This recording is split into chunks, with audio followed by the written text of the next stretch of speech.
coming in and he was interrupting what I was doing, not in a bad way. He didn't know what I was doing, and but then he would just leave, and I'd be mid conversation, and then when he does that, you hear me like on the stream going, "Motherfuckers, where did you go?" And I know sometimes he just loses interest and he'll just leave.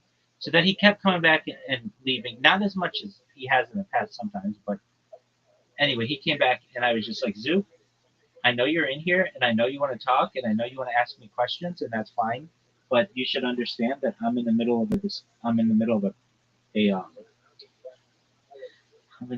of a um, upload right now and I'm working on this project and so I was willing to talk to you earlier, but you kept leaving.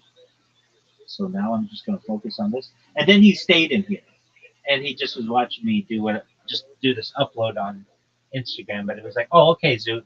So when I'm talking with you and I'm giving you my time, I like you want to leave. But then when I, but then when I'm doing my own thing, then you're gonna sit here and watch me like a child watching their parent.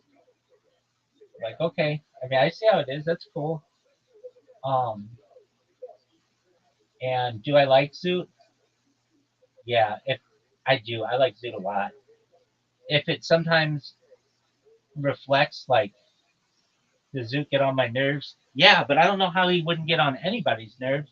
He gets on his own nerves. And but Zoot and I have had some of the best conversations I've ever had on here are from with Zoot. And he said something the other day that I told him was the, the most intelligent thing that I've heard him ever say, and I can't remember what it was, but it was absolutely brilliant. It was like, and he didn't. I don't know if he didn't recognize how good it was, but it was it was really good. Um, but yeah, Zoot. No idea what it was about. No, I don't, and I don't think he'll remember it either. Um, it was it was like philosophical, but and he didn't mean to say it, but I was just like, wait, dude, that was absolutely brilliant what you just said. And I even said to him, of all of the things that I've ever heard you say, that was like my favorite one. And it was it was something I don't know if I could even make up what it was like. It was like um it wasn't like this, but it was something along the lines of like uh we all I don't know, we all don't Does God have autism? no, it wasn't that. It was like um it was almost like we all don't really know what we don't know, or something like that. It was like a play on words a little bit. Like that's not what it was, but I remember just being like, "Zoot, that was brilliant what you just said." Do you know which day it was? No, it was earlier this week, but I couldn't tell you a day. And he comes in every day, so um, when he doesn't come in, it saddens me to some extent. I like when he comes in, but then he'll come in. Sometimes he'll come in when I'm with someone else, and he'll just jump in the conversation, and I'll have to explain to him too. That's not how we communicate. Or he'll say something out of line, and I'll have to be like, "Zoo." Like, what? Now, maybe I can remember this one. Yeah, I was talking to somebody. We were talking about something, maybe like live streaming or something, or filmed, or school. No, maybe school was it? We were talking. We were talking about something somewhat innocent, and oh, sports. No, I was talking with somebody about sports. Um, this happened just like yesterday. And what were we talking about? Um, I think we were talking about soccer. Um, I was asking them what sports they watch or something, and this person was like, "I watch soccer. and uh, we were maybe talking about what sports they should make or something. And Zoo came in and was like, he listened for like 2 seconds and was like, "What about doing drugs?" And I was like, "Zoo, what are you talking about?" And he's like, "I don't know." And then he just left. Like it was very similar to that. Not exactly, but I'm just trying to recall what it was. And it was like I was talking with someone. Uh, oh, I think I remember. I was asking of someone what position they play in soccer, something like that. Maybe something along those lines. And they were saying, and English wasn't like their first language, maybe. And they were saying that they played defense, maybe, but sometimes they were playing forward or something. And then Zoot just said, uh, like something about doing drugs, and I was just like, that that's not right. But at least, I mean, I feel like if I jumped the gun on people, I would have banned Zoot a long time ago. And um, I'm trying to think if I've ever thought about banning Zoot. Um, no, maybe thought about it. I've told him a bunch of times. Yeah, um, that like I've warned him a bunch of times for stuff, but I like him, so I don't want him to go. The other guy, like Zoot can't really control what he's doing. The other guy is actively showing cocaine on stream, drinking on stream, and then wanting to smoke pot and interrupt me when he's been warned a few times, and I don't know him. That's a perfect storm for me not to like him. Zoot, on the other hand, has at least made me aware that he's got some issues with interrupting people, and he has done he has brought a lot of joy to my life, even though I make fun of him um, in ways that I um, like to his face, like the how do I make fun of him when he said, "Hey, the comedy club where I normally perform asked me to invited me to do stand up comedy there," and I said to him, "Are you sure they contacted the right person?" Like that's a joke on him, but he just in his own way uh, was like, yeah, they were. I'm sure that they wanted to contact you. oh yeah, no, I heard that today. Right. But I mean, Singer. yeah, it's like a zinger. It's like I'm just playing with him a little bit. Um, I I mean, if I banned everybody who pissed me off in this server, I wouldn't have many people in here. Um, I mean, I'm not perfect either, and I say to myself, my um, like, it's not easy, Riser, opening yourself up to the world as I do. Sometimes I want private time, and I don't really always give myself that. Sometimes I don't want to talk with anybody, and I get random motherfuckers who come in here and want to talk all fucking night, and it's like, hey, Yeah, it's like having the like monkey app on that you can't turn it off. yeah, it is. Well, you can turn it off, you just don't turn it off. Exactly. I'm determined to meet as many people as I can on here. Um, and sometimes I will just like when I really want to be alone, quote unquote, whatever, I'll just mute my computer and then just do whatever I'm doing. And people usually let me alone. The person who I like most in this server is, believe it or not you. It's not Miss Aquarius. It's Brandon. Brandon gets it. Brandon gets how I want people to be, and that is, you do your own thing. When you want me, unmute your mic, talk to me, ask me whatever you want. I'll talk with you for as long as you want, and then you go back to doing your own thing. He's the perfect person that I have in here, and I love him for that. He gets it. He doesn't. He doesn't overwhelm me. There are sometimes we go a couple days without speaking, but that's not because we don't like each other. It's just because he's doing his own thing. And in the future, I would love to have this server filled with certainly people who are communicating and things like that, but people like Brandon as well. People who are just who like to be around somebody just to have that connection. I think that's a really cool thing. Um, I um, there was someone I so even with people who I have very close relationships in here, I we can get on each other's nerves, and like neither of us are perfect. And I just I recognize that people have off nights too. If I'm not perfect, and I know if I'm talking with someone 365 days, one or two of those days we may not be. I may just be off, or they may just be off, and that's going to happen. But I do my best to give people the benefit of the I doubt. think, oh yeah, I had this idea the other day. I mean, Mr. Beast kind of does it a little bit, but not really. But there should be like an isolation Olympics.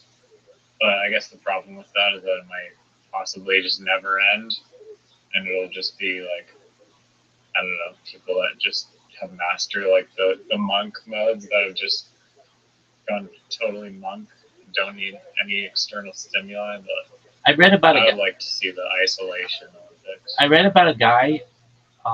Okay, so there's a guy who did this on an island, and then there's another guy in Africa or India who just isolated himself from women. I think it was India, and he went like 28 years without talking to a woman or something like that. And then there was a guy who just decided isolation, isolationist. On The India guy should have started a charity like not talking to women or feminism or something. For women's rights, I'm gonna never talk to them for 30 years. So there are the Sentinelese who are like the ultimate isolationists in the Indian Ocean, but um, there's there was a guy I was just reading about him. Um, I want to say he was like a doctor or something. How are you going to be a doctor and be an isolationist? But isolationist, doctor, 28 years.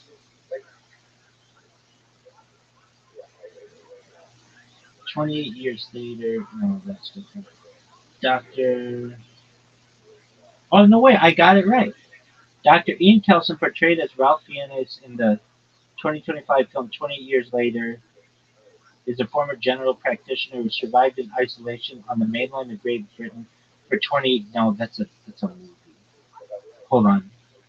Yeah, I was gonna say. I mean, I thought 28 days later is like a horror movie. Is there even a Yeah, 28 years later? yeah. They made an sequel. Is it Okay, also a horror movie? yeah, it is. Um, okay, I guess instead of looking at okay, what individual has been the most isolated from society and history? Yeah, that's right. It's the loneliest person in the world. No. Okay. I think I heard this the other day. Is like, or Jimmy Carr said it, a comedian, but he was like, it was like, you need. It takes a village to like basically like be human. Like you cannot. It's like practically impossible to actually survive completely autonomously. Like in the like most isolated case, you're in like some village of like a tribe of people, You're not like self-sustaining and collecting, doing everything, farming your own crops and getting water and fish. I mean, you can do it, I guess, for like how how long, but Yeah, typically it's hard to do that. it is. When I don't talk with people a lot in here, so there are people who are like in solitary confinement for like 36 years, and this one lady, um, her mother like trapped her for 25 years, um, in like a basement or something. Um, okay, so I can tell you what you end up doing, because I've done this, is you, well, maybe it's just how I deal with it, but, and I know I'm on camera, so I play to the camera. If people ask me in the future, like, is this as organic or virgin an environment as you could have where, like, it's not like I don't know the cameras are there. I know that they're there, and I play to them. Every time I get up, I make a joke to the cameras. Even in the morning when I first wake up, I say some quick prayers, but then I before I go to the bathroom and stuff, I even say, um, I have this thing that I say. I've never told anybody this. Well, not really. Um, what I say, I say, uh, look at this athleticism whenever I stand up. If you're like, why do you say that? I pretend that like people who do play by play on sports are watching me on my stream and like analyzing what I'm doing, and I'll be like, look at this agility, look at this athleticism. This is unprecedented athleticism that we're seeing. Why do I say that? Because they say it when they're talking about athletes when they're on television, and I talk about it like it's myself, like it's funny to me. It's a joke that I make that um, people in the future will watch me and be like, "Look at this athletic move! Look at this spin move!" I'll do. I love sports though, so like that is something that's part of my pedigree to some extent. Um, my love of sports, and so I like pretend like sportscasters are announcing my every move, what I'm doing, when I and it's for really mundane things. It's not like I'm doing anything athletic, but it's just when I'm standing or when I'm about to get in bed or I turn, I'll be like, look at this athleticism. And if you don't watch American sports, you won't really get it that much. But that's what they say all the time about like running backs in the NFL. Like, look at this athleticism of this running back. He just had the opportunity to hurdle over a defender. This is unprecedented athleticism. Look at the agility that we're seeing. Look at the stamina out of this athlete. So I say those We've things. never seen anything like this in the history of the entire world. Exactly. I say that kind of stuff all the time because it's funny to me that people might watch this in the future, and I don't want it to just be silent. I want it, I want there to be some, um, I want it to be funny to people. Just some, That's why I don't know. I showed you this guy's Instagram account, and you're like, "And it's like meh funny," but I find it so funny because he's using like that style of talking of like typing shit up. Like we've never ever seen anything before, even remotely resembling this, and it's like a like mundane, like little tiny, like little variation of some like Wendy's or Burger King right or something. when he went to the um, fast food place. Yeah, he just goes to like finds like these like weird little quirks in like the shopping malls, and then makes the video hyping up those quirks Yeah, or like the place itself. maybe I just didn't see enough of his. Send me that guy again. What's his name?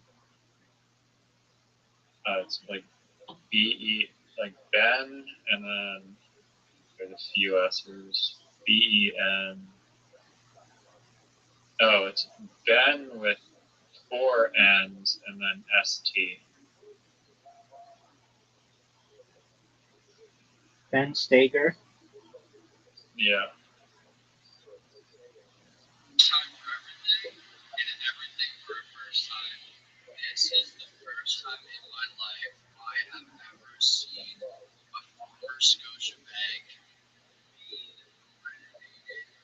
process of renovation into a Wendy's. This might be a one of one in the world, and it feels so. I feel so enthusiastic just being here, witnessing the construction that's happening right now. I'm seeing it in real time. It's so cool seeing changeovers like this. I've never seen a changeover that's a Scotiabank into Wendy's. This is certainly a one of one, and I'm loving it. I'm loving it. As they say, I'm loving it.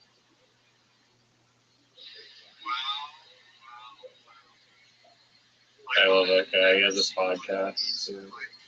Love the Canadian Entertainment Podcast, where it's like very like pro in Canada stuff. Some Canadian exclusives. If you want to educate yourself on Canada, look up his podcast. I may not have given him the benefit of the doubt. Oh, wait, were you in here? Yeah, that guy was pissing me off when. So let me first say, with this guy Ben with the four N's or whatever and the S. Yeah, that's cute. I don't think he's overwhelmingly funny. I like his How do I want to put it? I like the idea. I think that his his videos could be a little funnier, but whose couldn't be? He could say the same thing about my streams. But I like the idea, so I like him more than what I saw him do before. That guy who was in here before, when you were like, "Yeah, I don't think you can use bear spray or whatever," and the other guy was like, "Yeah, you can't use a pellet gun. Yeah, a pellet gun in Canada," and then you're like, "Are you Canadian?" And he's like, "No, but I'm by the border." And then I was like, it would have been helpful if you would have looked up, can you use pepper spray in Canada? As opposed to, I know you can't use pellet guns in Canada. We're not talking about pellet guns.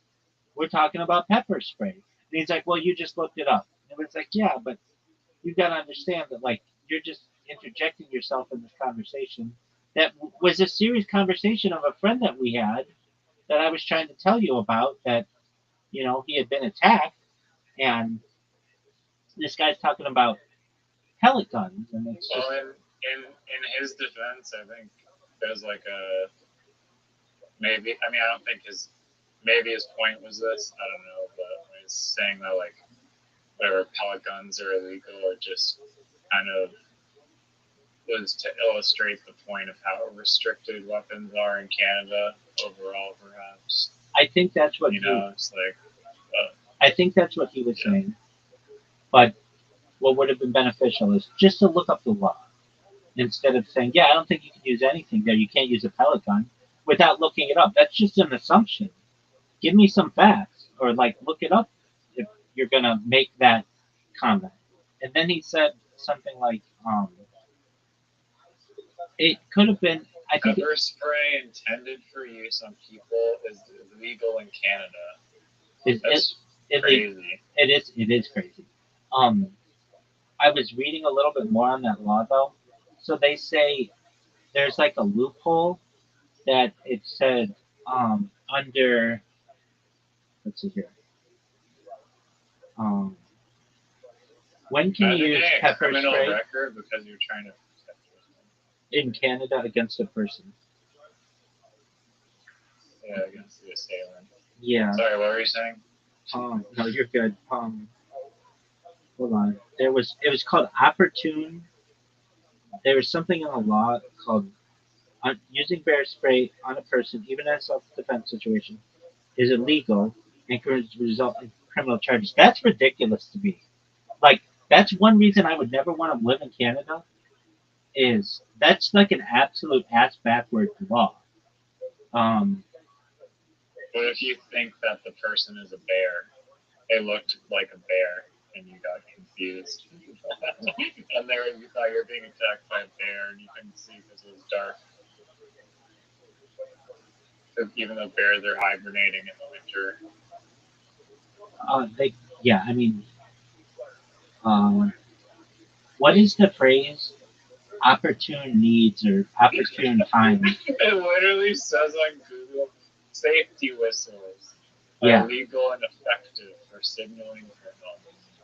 Yeah, let me just carry Canada, where the only thing to defend yourself is a whistle. What Well, if you're in a remote part of the world, like the countryside, dog, where your whistle isn't gonna just that's teleport magically to like the fire hall? that's the most fucked up law. Oh, yo, wait! It says tactical flashlights, Yeah, bright, rugged, yeah. and disorient attackers. Okay, so you can get pretty juiced up with some tactical flashlights. Wait, and hold safety on. whistles. Hold on. That's pretty much the bear scare in a nutshell. Hold on. So, Minus the pepper spray. Maybe a Canadian version of the bear scare. but the thing is, if you use it against someone, then you can be prosecuted for it. Now, I For did. using animal for bear spray? Yes. No, not bear spray. That the mag light, the big heavy. Oh, it says if you're attacking people with the flashlight. No, of course not. That's Of course different. not. No, if you're being Like, attacked, you aren't allowed to use that uh, that flashlight for self-defense. But there was something that I Where read. did you read that? Dog, I on Reddit, I think. But hold on. Are you saying to beat them up or blind them? To beat them up.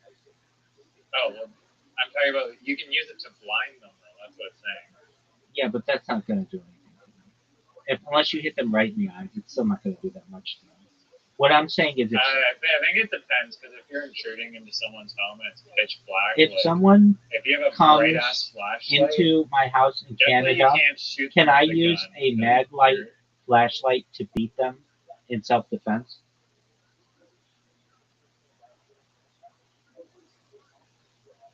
What did you say? In Canada, you may use a mag light or similar flashlight in self-defense only if the force used is reasonable and proportional to the threat, and you did not carry it with the primary intent of using it as a weapon.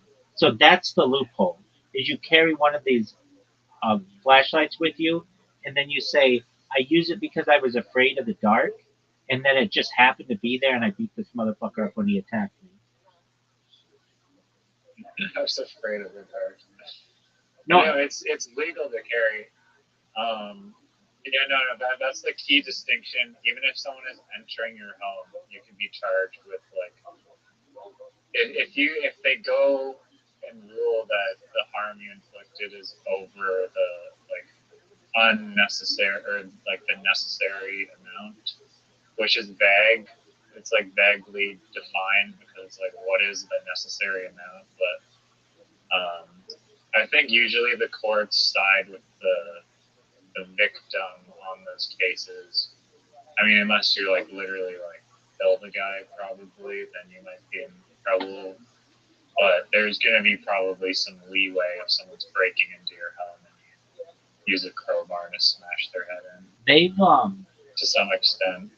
I was watching a podcast, I think, of some guys who, and they've said this, and I've heard this in California as well. When you buy a gun in California, it's really hard to get one, but if you do get one, when they sell it to you, they tell you, if you use this, just know when you pull that trigger, whether you survive or not, you're looking at about $300,000 to $500,000 when you pull that trigger in live um, in lawsuit.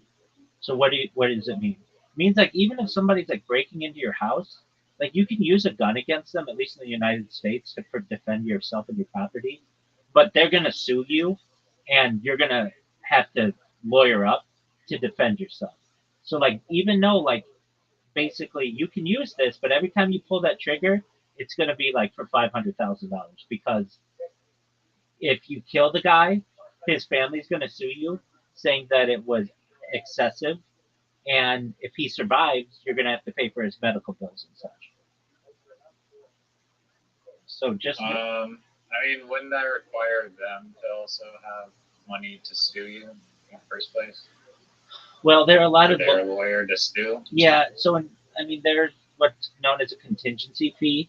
So somebody will basically become your lawyer for free, and contingent upon if you win, they're going to get like 33% of anything that you get.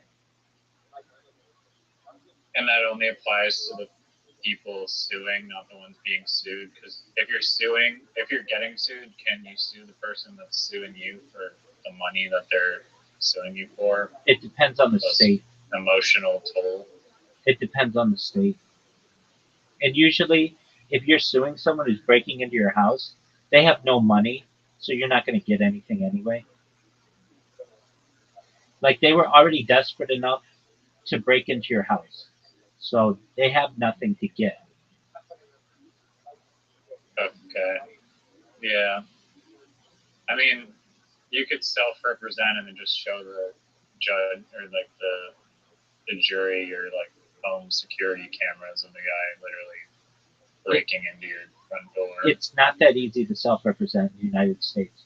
Judges don't like to allow people to do it because the layman does not know the law that well, and there's certain procedures that you're supposed to follow that you really should have a lawyer to do, and it's also benefit to the legal industry because then that's job protection for them basically that people just don't start saying, hey, we don't need lawyers anymore. That gets rid of all But the. that's a right though, isn't it? Like you have like the right to an attorney, and then they'll assign you like some government attorney anyway. That's in a criminal case.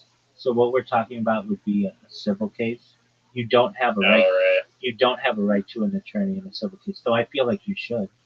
If somebody's coming after you with millions of dollars in lawyers, you should be afforded a lawyer for free if to be able to defend yourself against that, whether it's a criminal case or a civil case, but you don't in a case of a civil case. So it's really easy to squash really little people. A lot of times what places do, I think this should be so legal, but it's not, is they just like for instance, there will be like a small company that a large company doesn't like, and the large company knows that they have deeper pockets than the small company, and what they'll do is just sue the small company over something really minor, like a trademark infringement or copyright infringement or some kind of an intellectual property that the big company knows that the small company isn't really doing anything wrong, but they know what they can do is just rack up enough billable hours against the small company that the small company will have to fold, and they'll get rid of their competition. Isn't that eligible for a slap lawsuit though? What's a slap lawsuit? If they do that, SLAPP is basically like a frivolous lawsuit filed by powerful individuals or corporations to intimidate and silence critics, activists, journalists, researchers, or people who are speaking. I guess not. It's kind of similar, but basically, just like filing a frivolous lawsuit against people is like an offense, basically, kind of in itself. It's hard to like an example. This in like my town. The liquefied natural gas plant is like literally suing the town council, saying that the town council went out of their way to make the project like super impossible to build and get passed legally and whatnot. And then like the cost of the project has gone up like billions of dollars or something. So they're suing the town council, which is strange. But then people are saying like, well, this might be a slap lawsuit because arguably the town council didn't really do anything illegal. They're just exercising their own rights. So you're just like taking them to court over this like bullshit almost. I get what you're saying. It's not necessarily bullshit though. You could say It depends on the circumstance. exactly. But like yeah, and like I'm just saying like that sort of thing like exists. So if it's some company that is trying to just like stomp out the cockroach competition, then it might qualify for that sort of lawsuit. depending on how they go about it. Exactly, it's how you go about it, but it's hard to prove, and then you need more attorneys to be able to approve to be able um, to submit the slap lawsuit. Like it's all about, can you outlast the other side in terms of litigation? And let's say the guys are Yeah, let's say the small company's already overwhelmed with uh, you taking them through the ringer. Well, then you're gonna have to get another lawyer or add another uh, piece of litigation to your defense with a slap lawsuit. It's just the little guy can't do it. But if there's any legitimacy to what the big company's saying, then that slap lawsuit isn't going to necessarily be legitimate, and the big company is just going to be able to overrun the little company because they had a legitimate argument. Like, let's say, okay, there's one. Well, this this is this is actually a common thing in the United States. So it used to be. Disney got rid of all this, but there used to be like a lady who wanted to start a nursery school or like a preschool, and she would call it Mickey and Minnie's preschool, and not even that. She might just call it Treehouse Preschool or Happy Kids Preschool, whatever. It doesn't have anything to do with Disney. And then on the walls of the preschool, she would draw Mickey Mouse. It's illegal in the United States to draw Mickey Mouse without the express written consent of the Walt Disney Corporation. And Walt Disney went around all over the United States and shut down a lot of nursery schools or a lot of preschools and child care facilities based on the usage of their character that was under copyright. And basically, why wouldn't that benefit them though if they more awareness it does. for it? It does to some extent, but then again, it's not always being used the way that they want. Somebody might have Mickey Mouse playing with Bugs Bunny. They don't want to be seen on the same level as Bugs Bunny. They want to see themselves perhaps be better than Bugs Bunny. Bugs Bunny and Mickey Mouse were never shown on the same screen until Who Framed Roger Rabbit is the first scene ever where there's a scene where Bugs Bunny and Mickey Mouse are shown on the same screen. But they went for 60 years never being shown on the same screen because one didn't want to be seen with the other one, essentially. Or what if you draw Mickey Mouse um, doing something that you just don't want him to be doing as the Walt Disney Company? Perhaps Shouldn't they be suing all those porn sites then? they do, but a lot of times they're outside the United States. It's a lot. It's a lot easier when this is a brick and mortar organization and it's got an address and you can sue them. And so, in a case like the Mickey Mouse one, some teacher doesn't have the money. She's just staying afloat by teaching, like babysitting, basically. She doesn't have the money to fight the Walt Disney Company about fair use, and she likely doesn't have deep enough Do pockets. they actually do that? Yeah, let me look this up. They would do that. Mickey Mouse, nursery schools, lawsuits, the Walt Disney Company, daycares.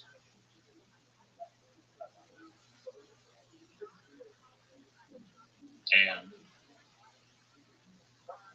It's a dick move, Walt Disney. Yeah, but they're starting to get it now because Mickey Mouse is now in the public domain.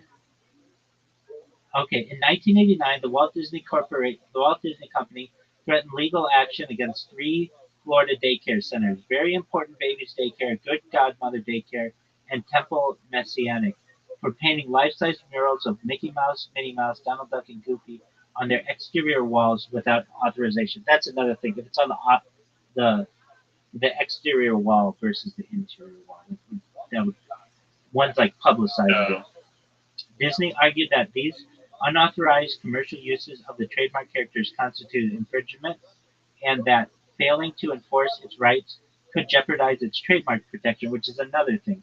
You have to um, you have to defend these, or else it becomes in the common um, in the public domain, potentially leading them to the loss of copyright through non-enforcement. The centers complied with Disney's demands and replaced the murals with characters from Universal Studios and Hanna-Barbera, such as Scooby-Doo and the Flintstones, after Universal Studios stepped in to offer licensing support. So basically, like um, Scooby-Doo and the Flintstones, like Universal was smart in their own way. They're like, look, if you want to have Mickey Mouse there, you can put our shit on there. Uh, so That is smart. right, I can tell you that um, when I was a kid, this was before 1989 though, but just before, I went to a just like a daycare just for a little bit. Um, that was like Winnie the Pooh theme, and that could have been prosecuted by the Walt Disney Company. And um, but this was before 1989. Was it on the outside wall or interior? I think it was called Winnie the Pooh Daycare or something like that. Like I think it was a name. Uh, But there was something to this. Like Winnie the Pooh is actually an older story than, so I think they could use it in that sense because it's an older story than what Disney does. It's just that character of Winnie the Pooh with the red shirt and no pants. That guy is later on, um, but I'm not exactly sure. And I didn't spend much time there, but I do remember that, and that was very common. You go to a lot of places in Southern California, and they're very Disney oriented. And even if they don't have maybe a character on the wall or something like that, all the toys inside are just filled with Mickey Mouse, and Minnie Mouse, and Donald Duck, and Goofy, and all that other shit. what will happen to Disney in the future? Do you think other cartoon characters will become more popular? Do you think Disney will keep iterating to stay relevant? Do you think they'll be drowned out by like the flux of AI and other content available? This is a great question. So you know how there's that thing, The Simpsons predicted it, The Simpsons predicted it. You know what I'm talking about? Yeah. Okay, so The Simpsons predicted in the future, like Disney would eventually buy The Simpsons, and they did. They bought 20th Century Fox, and everything would just become under the Walt Disney canopy. Um, I can tell you that Disney, it can be a very secretive company, and um, okay, so you're asking about cartoons and stuff, and I'll get to that, but I just want to share this because I think this is really fucking interesting. So Disney had plans in like the 1960s to build a. They had Disneyland in Anaheim, and they wanted to build in Long Beach, which is just like I don't know, 15 miles away or so.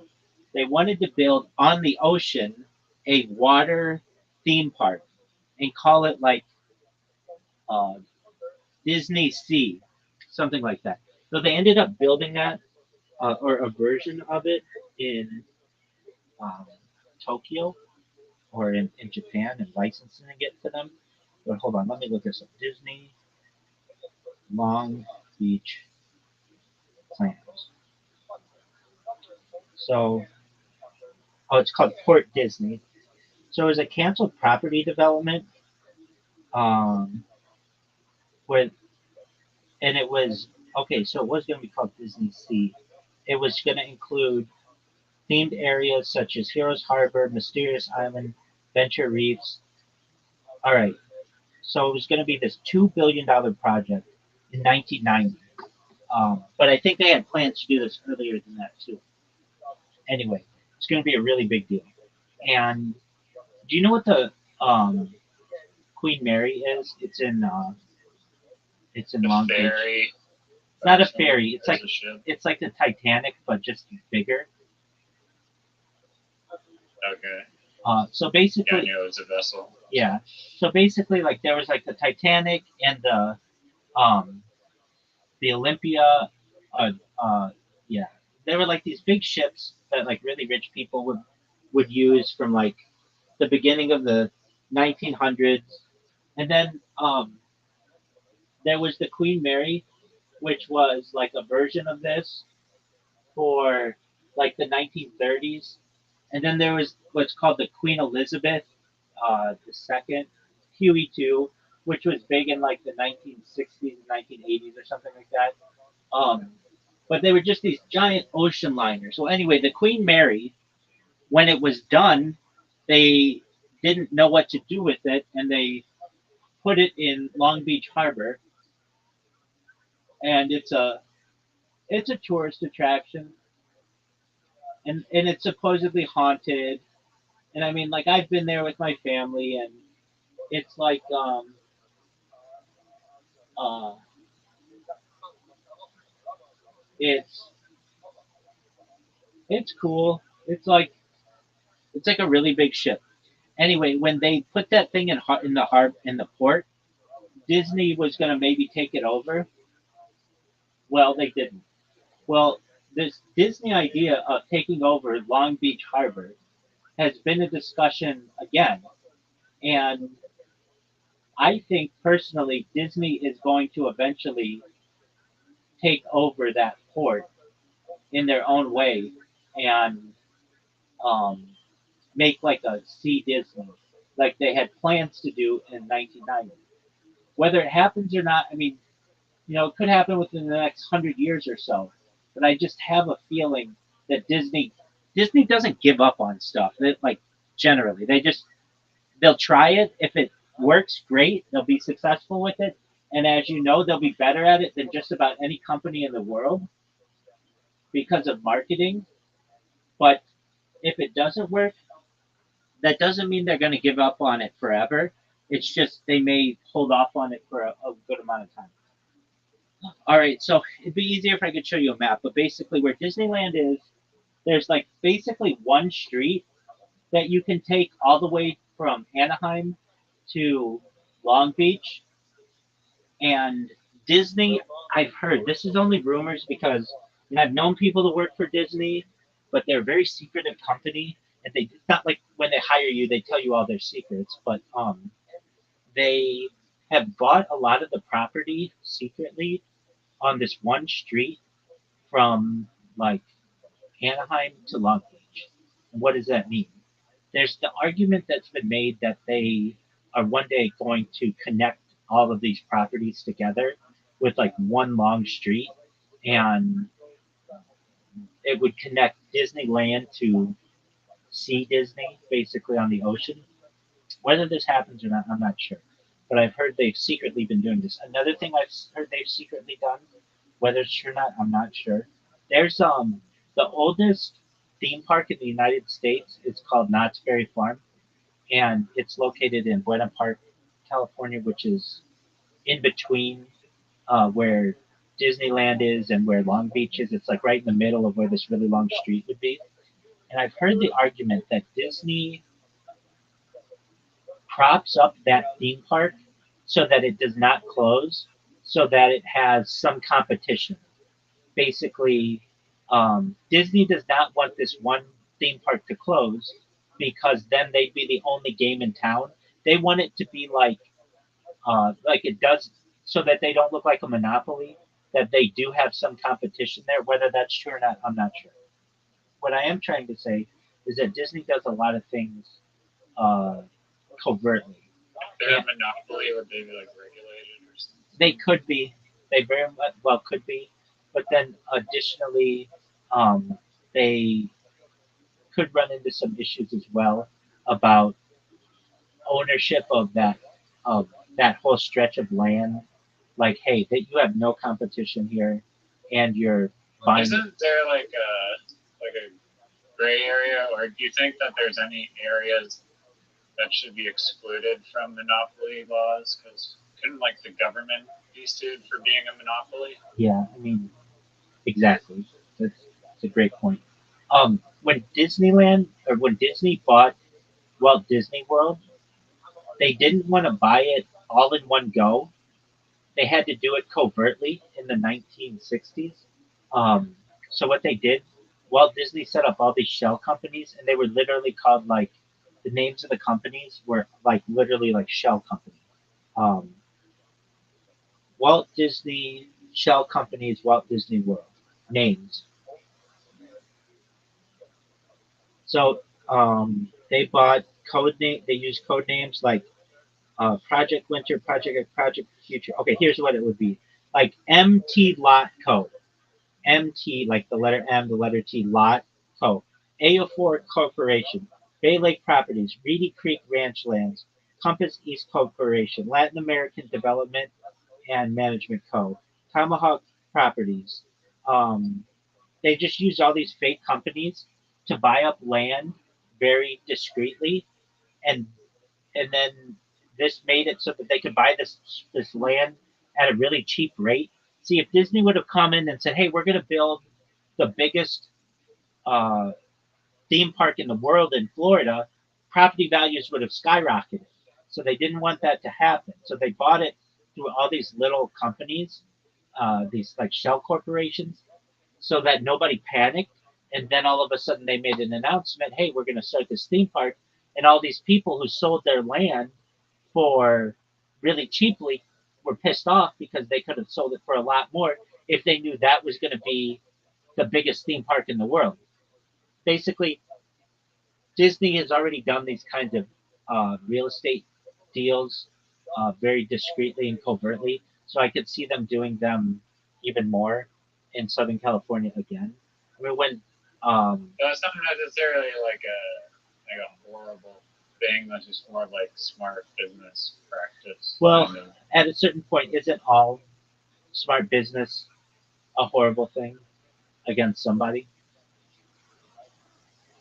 No, because they didn't directly harm anyone Yes, they did. necessarily. They harmed the landowners and the housing owners of people there. Basically, Yeah, but those people made their own choice to sell the property. yeah, but I mean, maybe they did it in a not. Yeah, do the people that like sell their property before a huge sports arena gets built in their backyard? Do they also feel ripped off?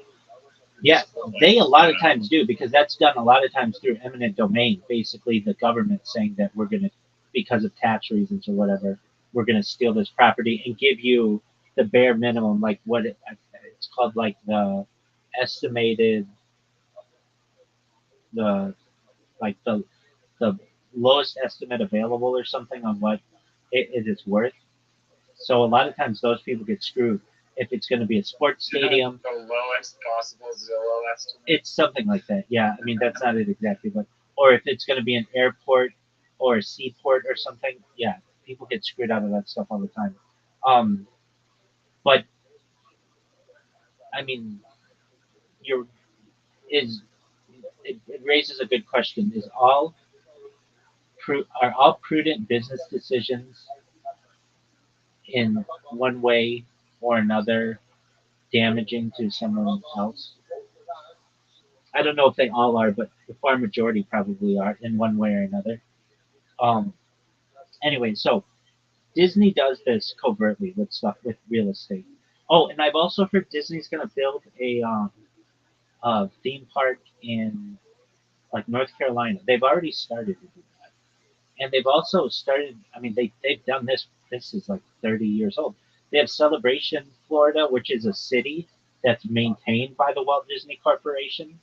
Um, so they're like a much larger company than a lot of people think. And then I think they're going to build another Disneyland in like North Carolina, inland. And let me look this one up. They talked about it, and then COVID hit, and they said they weren't going to do it. But North Carolina Walt Disney theme park or something. City.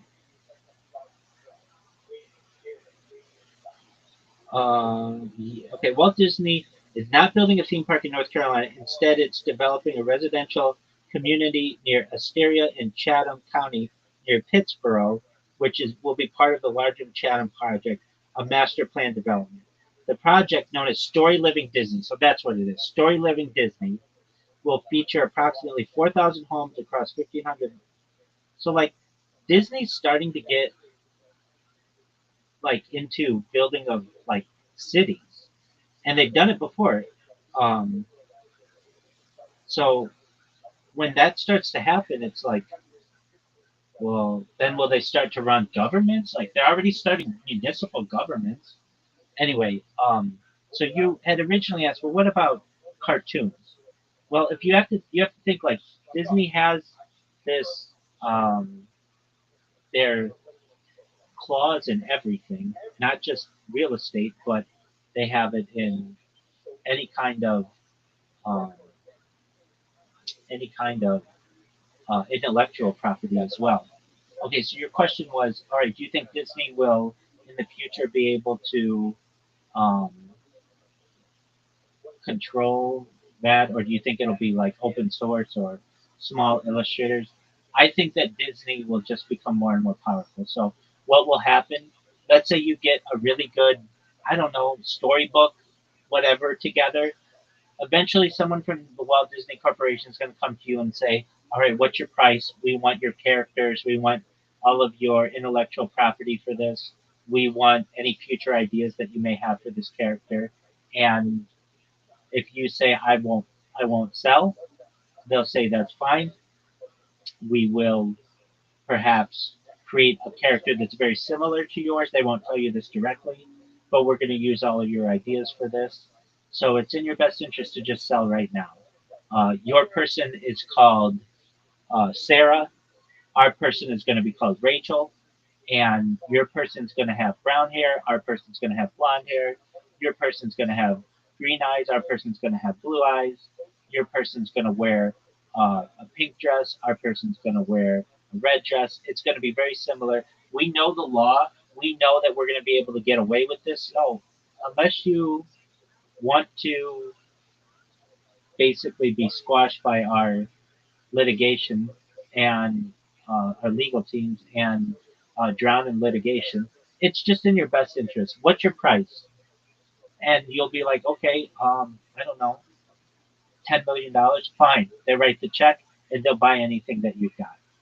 That's already what's happening with corporations. It's basically impossible to start your own business nowadays because these monopolies have gotten so big that anything that you do, they'll just do it better. They own the servers.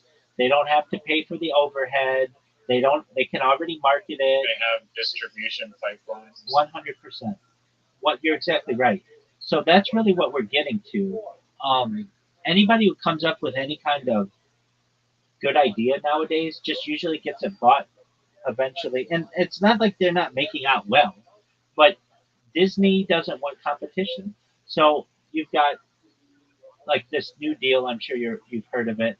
Um, you have Warner Brothers that is being bought by Netflix, and Paramount came in and tried to buy it, and the people at Warner Brothers said, no, we don't want to be a part of Paramount. We want to be a part of Netflix. So very soon, Netflix is going to own everything from like perhaps like I could be wrong on some of these things, but like um, Superman to Batman and all that shit. And then See, I've heard people online saying that like Netflix will go extinct, kind of because like Apple and Amazon and Hulu, like all these different other streaming services, and some of them like Disney doesn't probably want any of their things on Netflix. And blah blah blah blah blah. I mean, So what will happen is essentially what's happened right now in the food industry, and this is the way that the corporations like it.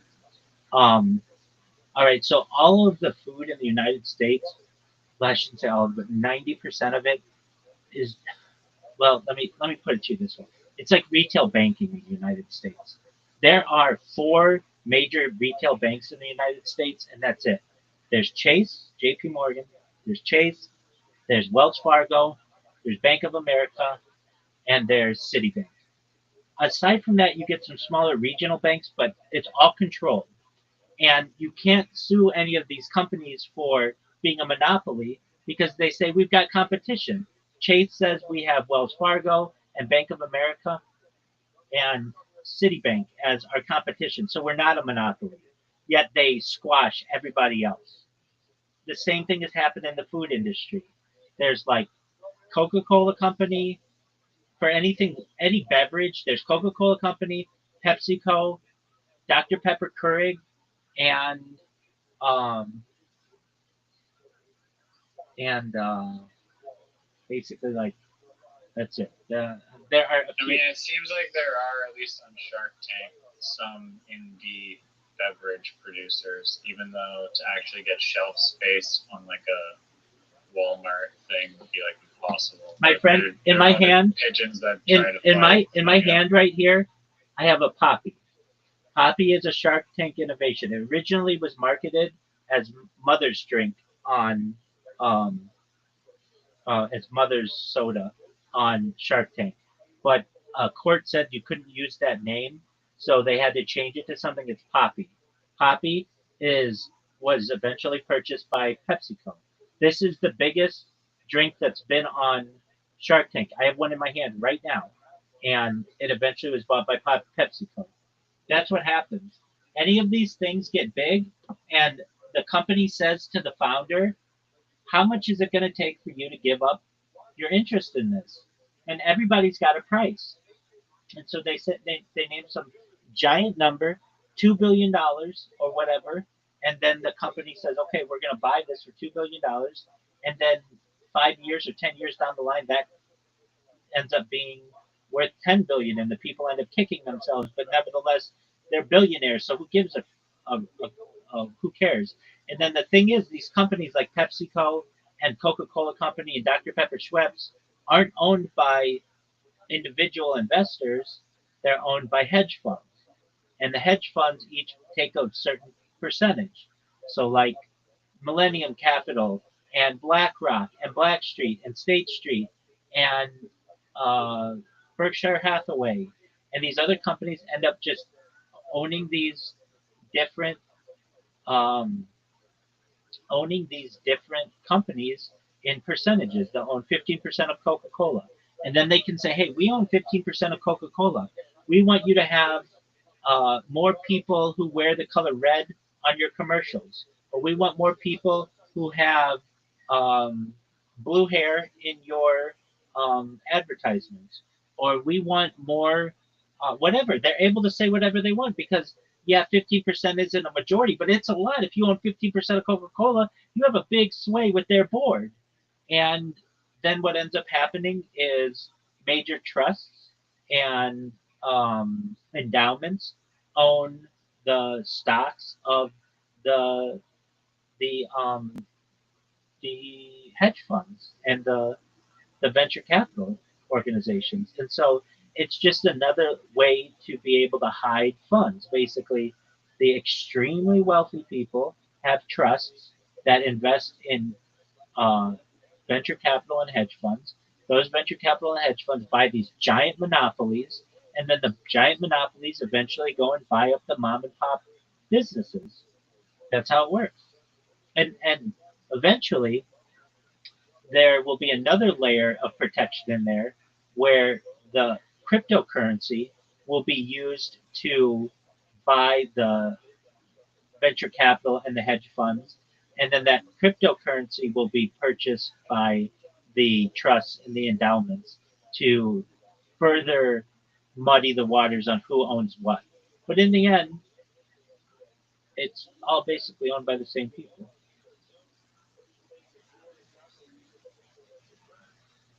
Yeah, crazy. It is.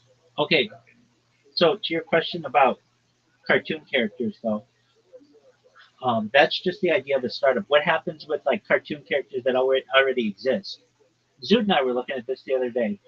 Zoot was like, what do you think is bigger, Harry Potter or Mickey or Harry Potter or Bugs Bunny? And I'm like, all time, Bugs Bunny. And just like, no way, it's Harry Potter. And we looked up Harry Potter on paper is worth more than Bugs Bunny ever was. However, when you factor in inflation, it depends what inflation data you use.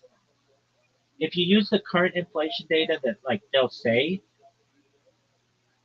Harry Potter's worth more than Bugs Bunny. But if you use the workers' inflation, basically like what it is with what you're dialing, you're buying your the power of your of what a worker makes and what is made over the course of the last century, Bugs Bunny's worth way more. Bugs Bunny's worth like trillions of dollars. If you think of like going back to every Bugs Bunny cartoon that's ever been, and people and what they spent, even though going to see the movie of Bugs Bunny was only 25 cents, if you only made, $400 all year, 25 cents of that giving it to Warner Brothers or Bugs Bunny was a lot, as opposed to today, with how it works with inflation and such. Um, and so, when's the day gonna come when Mickey Mouse is and Bugs Bunny are owned by the same company? And I think that sooner rather than later. All Disney has to do is basically buy Warner Brothers at that point. Netflix is buying Warner Brothers. That's Looney Tunes, which is Bugs Bunny. And then all Disney has to do is buy Netflix or have some kind of merger, which will probably happen.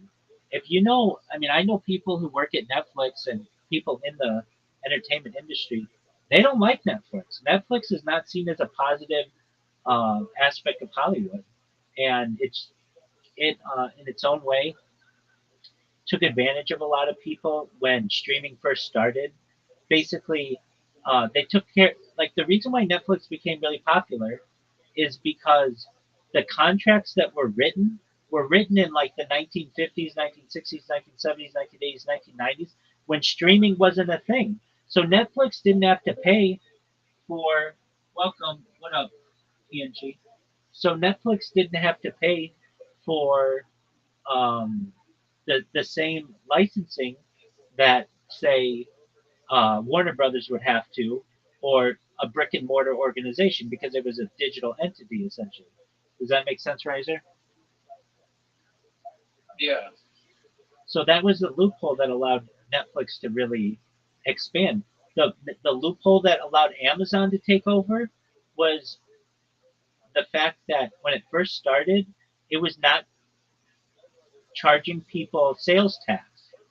And what it would do is it would just say, let's say you wanted to buy a beach ball online. If you bought a beach ball at a brick and mortar store, let's say the beach ball was $10 plus tax.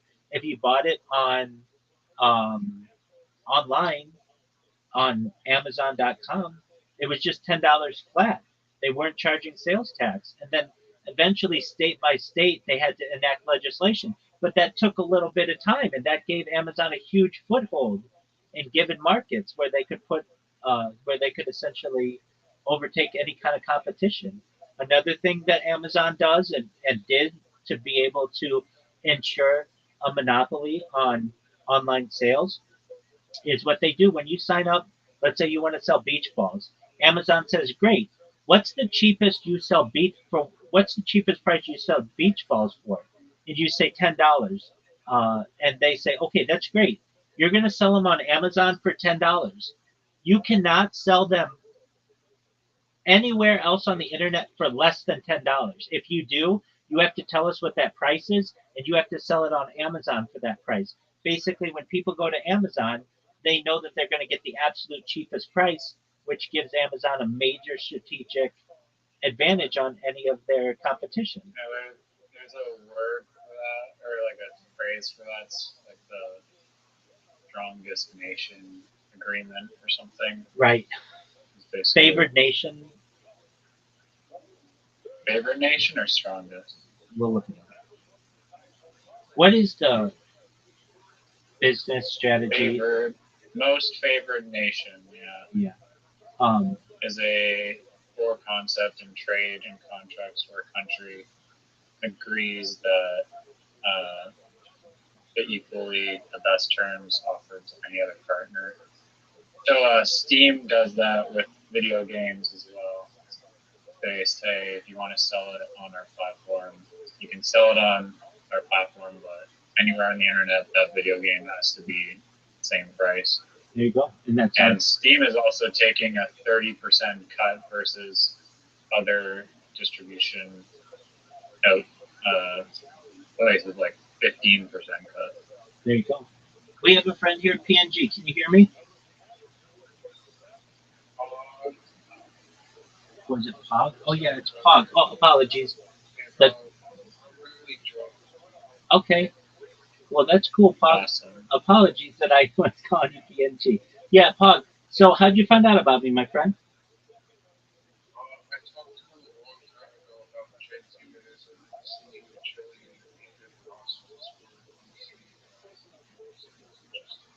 Oh, excellent. Wonderful. We're dog. We're gonna make sure that you're able to. If I'm able to, I'm gonna make sure Pog's able to. How's that sound to you, my man?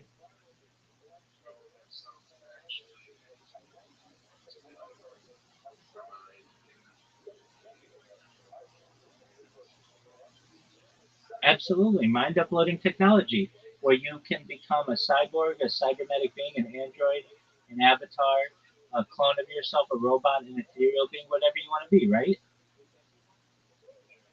Absolutely. Yeah, that's a great question. Well, first, we have to declassify them, perhaps, and either you come to them or they come to you. Let's say, or you can meet in the middle. But there are arguments to be made. People already, in their own way, have sex with aliens. If you look into the alien abduction hypothesis, but you want to have sex with aliens who are like hot alien chicks with your consent. I take it, right? Yeah, but I mean, you don't want to be like on a table and somebody probes your ass and then you shoot spermatozoa. You don't want that, right? Exactly. So most likely, what will happen is you'll live to be 120 years old. Your body will start to break down, but you'll have all of the funds that you need, the resources to be able to upload your mind into something else. You may say, you know what, I want to be Pog, but when I was 20 years old, and I want to reduce my aging or perhaps even reverse age with my new body. You'll be able to do that eventually. Perhaps we'll have explorers who are able to traverse the galaxy and find, let's just say, a planet with uh, a group of, let's say, humanoid, doesn't have to be though, but peaceful humanoid type of aliens. And they're going to say, hey, we know this guy named Pog. He's on our planet. He's had a few iterations of himself. He's been wanting to fuck some kind of alien chick for like 500,000 years. Are there any hot alien chicks here who want to fuck Pog and they'll see a picture of you or whatever? And they'll be like, oh, yeah, I like him. And then they'll come back to you and be like, hey, these three hot alien chicks want to fuck you. Do you want to fuck one of them or do you want to fuck all three? And you'll be like, I maybe one at a time. So then, they'll either come to you or you'll maybe be able to go on a mission to them and then be able to inseminate them, perhaps, or just be able to have intercourse with them if you want and if they want. And then you can go on your mutual ways. You can exchange numbers or whatever communication is like in the future. And then your body will eventually perhaps um, start to decompose and you'll just upload your mind consciousness into another being and you can go back to that chick on that planet or to one of her two friends or whatever or go find some other chick in the universe who you want to impregnate her. I say chick, but like female alien that's hot, and that's just how it works. And you keep doing that. I mean, right now the universe is like 13.8 billion years old. It has a lifespan of maybe 60 billion years. So you could do that for like another 42.5 billion years, 42.2 billion years or so, or whatever it may be.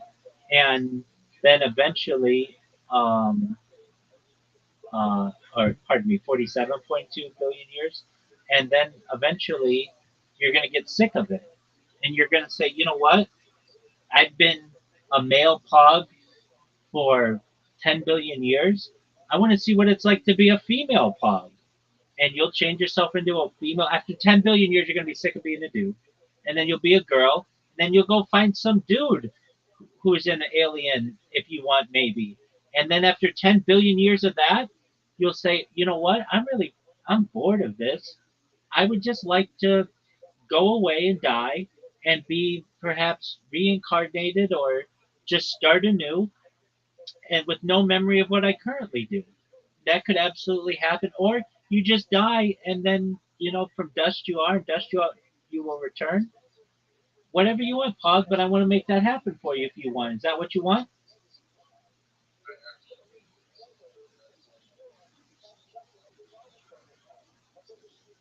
Well, that's what we're. Is it actually a reality? Like you can actually upload your mind and live forever right now. And if you were to die like tomorrow, today you could upload your mind and live for a long time. No, right now we would use cryogenics to be able to freeze you, to be able to preserve you in the best manner possible, so that perhaps within a generation, when essentially revivification is possible, where we can reanimate people who were once dead, we're able to experiment with that, it becomes a reality, then we will be able to perhaps bring you back. As of right now, scientists are currently experimenting with memory transfer. So they'll take mice and they'll have the mice run through a maze, and the mice will learn the maze, and then they will transfer parts of a mouse sometimes, or they're starting to do this electronically. They'll transfer parts of a brain into the brain of another mouse, and the memories are preserved. And then when the new mouse does the maze, it does the maze perfectly the first time without any previous knowledge. And when that happens, scientists know that successfully the memory has been preserved. So that's just a start. And we're doing that with small mammalians now, small mammals. So the fact that that's already being done, that's a huge undertaking. And that's just what is made public. What we're really waiting on is the public disclosure of the world's first brain transplant. We've had face transplants and, of course, heart transplants and lung transplants, and even animal tissue that has gone into humans, but there has not yet been a publicly acknowledged brain transplant. That is the ultimate. That's the last organ that humans have been unable to transplant. And there have been arguments to be made that this has been done in China before, but they just haven't publicly acknowledged it yet. But there are some doctors who have said that they were able to do this. Whether it's true or not, I'm not sure. But once that's made public, the first brain transplant, we're going to have a lot of people who are wondering, well, how does that work? And did it really transfer someone's consciousness into someone else's consciousness? And theoretically, it may. And if that happens, that's going to be a really interesting day when we're able to interview that person and say, wait a second, you were in this other body, and that body was incapacitated somehow. And they transferred your brain from that body to this other body, and you're now in this new body. What's that like? That hasn't quite been done yet, at least not publicly acknowledged. But many people say that it's already been done, and it's just a matter of time until that type of information has been declassified. So that's really what you're looking for. Yeah, exactly. But it's an amazing time. I would say to you, Pug, if you were born, 2 or 3 generations ago, you're kind of SOL. But you're right on the verge. I analogize this to people. it's like we are on Columbus's Nina, the Pinta, and the Santa Maria, and we start to see that there are birds overhead and there are branches in the ocean, and somebody just said land ho, and we're getting to the land and we're just approaching it. And that's where we are right now. We haven't quite jumped onto land yet, but we can see it. And you were born during a time where somebody said land ho, and we're approaching the land. And now we just have to wait until the ships come ashore when we can really bridge that gap between death and mind uploading, which is essentially digital immortality.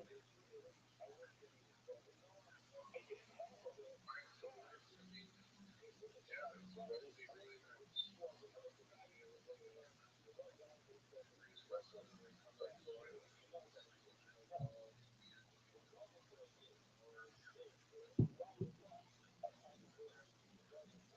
I'm in agreement with you. So that's you're born at a really a key time, and let's say you get hit by a train, God forbid, tomorrow. Well, Pug, your discussions on my stream are archived forever, as long as YouTube exists, and YouTube will eventually sell their data to someone else. But basically, you're archived in the annals of history. And if this were like 3,000 years ago, it would be like you would have like a mention in the Bible, or 5,000 years ago, and you'd be in like the Epic of Gilgamesh. Like you're in here. So what's going to happen is that, let's say you got hit by that train, God forbid, somebody's going to be like, hey, I remember when Pog joined the stream. Let's get Pog back. And how would they be able to get you back? Well, revivification technology is a thing, but given enough time, believe it or not, this may seem like science fiction, but all of this sounds like science fiction. If we just had your, I mean, we have a picture of you, which is great, but even if we just had a sample of your voice, having just that amount of evidence would allow us to perhaps take that and essentially put you in what's called a replicator, also known as a Santa Claus machine, having just a little bit of you and be able to recreate your body, just having that little bit of your voice, knowing what it would take, what someone would need to look like to have your voice and your tonations, and we'd be able to recreate you and what's called revivify you, and that you would awake someday, perhaps um, in like a an artificial womb, but maybe made for adults, and you would awake and you'd say, "Well, where am I?" And some future species, it's humans, but like the humans of the future would say, "Pog, we heard you on Rabbi's stream, and while you got hit by a train the next day, we knew that this was a dream of yours, and we wanted to help you achieve it." And you would have all the memories that you had, because literally we could, from the tonation of your voice, know every memory that you have. And you say, well, how could that even be? Given enough time, having just a small amount of evidence of anything in the world, basically data, we'd be able to reverse engineer everything about an individual, including your, of course, like your height, your weight, your education, absolutely everything about you. Now, it might not happen overnight, but given tens of thousands, if not millions of years into the future, that's an inevitability. Humans would want to overcome all of the challenges to perhaps be able to do that for someone. And there would be a future civilization that would say, Pog wanted to be here and he got hit by a train, so let's bring him back. And somebody would bring you back, and it'd be like the Pog Project. We'd bring Pog back, and then you'd go have sex with aliens if you want. that's a crazy thought. Same recreation Exactly. The way I analogize this is like um, people like, I don't know, 100 years ago would say we'd be able to solve a crime just having someone's fingerprints, and then there were other people who hypothesized that maybe there was something even more, even smaller than the fingerprint that could have been traced, and that's DNA. And then we get into the world of DNA, and we can tell all about someone exactly down to the exact individual who would have been just through DNA. And there are things even smaller than DNA that we might be able to articulate in the future. So right now we're in a very primitive aspect of society. Give society, give artificial intelligence, and all of the other inventions that will be created over the course of not just the next generation, not the next century, not the next millennia, but the next 10,000 years, 100,000 years, million years, 10 million years, 100 million years, billion years, and somebody's going to want to bring back Pog. It is.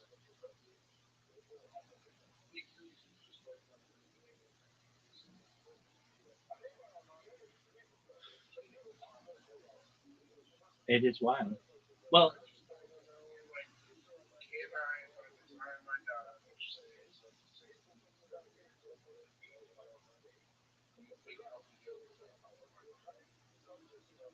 absolutely. Absolutely. Yeah, 100%. If you live, How would I go about doing that? Who do I have to get in contact with? great question. You're speaking to them. But no, in reality, what you would do, I mean, just like there are cryogenic companies available today, that when you're going to die, for like $100 million, $100,000, they'll freeze your head, and for $400,000, they'll freeze your whole body. When you're going to die, let's say, Pog, God forbid, you had some kind of disease and it was terminal, and you were on your deathbed. You call this company.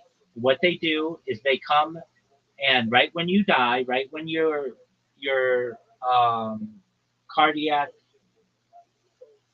hits no beats, basically once your heart stops, you will have these people who take your body and immediately put it um,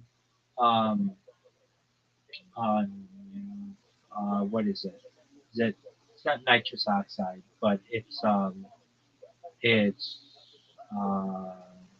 dry ice, and they freeze you, and then they store you in these large vats, and they're just waiting. There are like hundreds of people just waiting to be thawed out someday.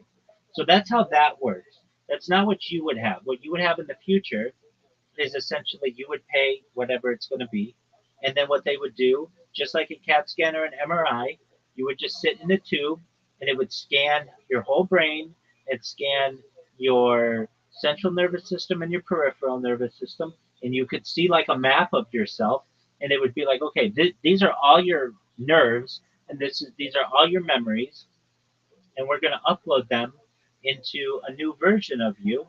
Is this something that you want now or in the future? And you may say, I only want it to happen once I die naturally. You die naturally, and then you're in your will, you would have this uploaded into perhaps whatever you want. It could be into a baby, but it also could be into uh, an artificially matured version of you, so that you're 20 years old, and then in like an artificial womb or like a port, you would just like a vat, you would just be created, perhaps using a 3D printer, but it's more than that. It's a replicator. It's not just 3D printers are usually just like plastic.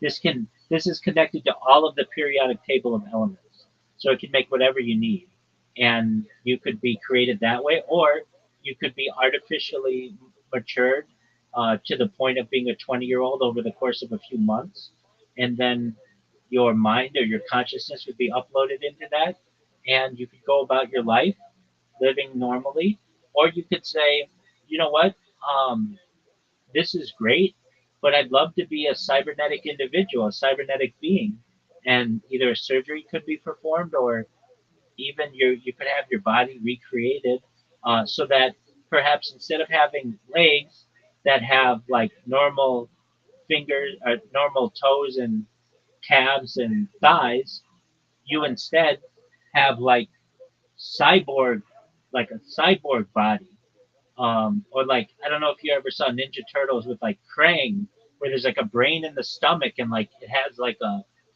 like hands and legs that can move on its behalf. Or you could be a mech warrior where you could run faster and jump higher and do all these other things, whatever you want. Uh, you could even say, I want to be a dog. I don't want to be a human. I want to be a dog, but with all my human thoughts. And these could be uploaded into the consciousness of a dog. And while you wouldn't normally be able to communicate with people through barking and such, there are ideas in the future that we will have brain animal tele uh, telepathy, and so you'd be able to essentially communicate with animals. This is how aliens supposedly communicate. They don't use language in the traditional sense.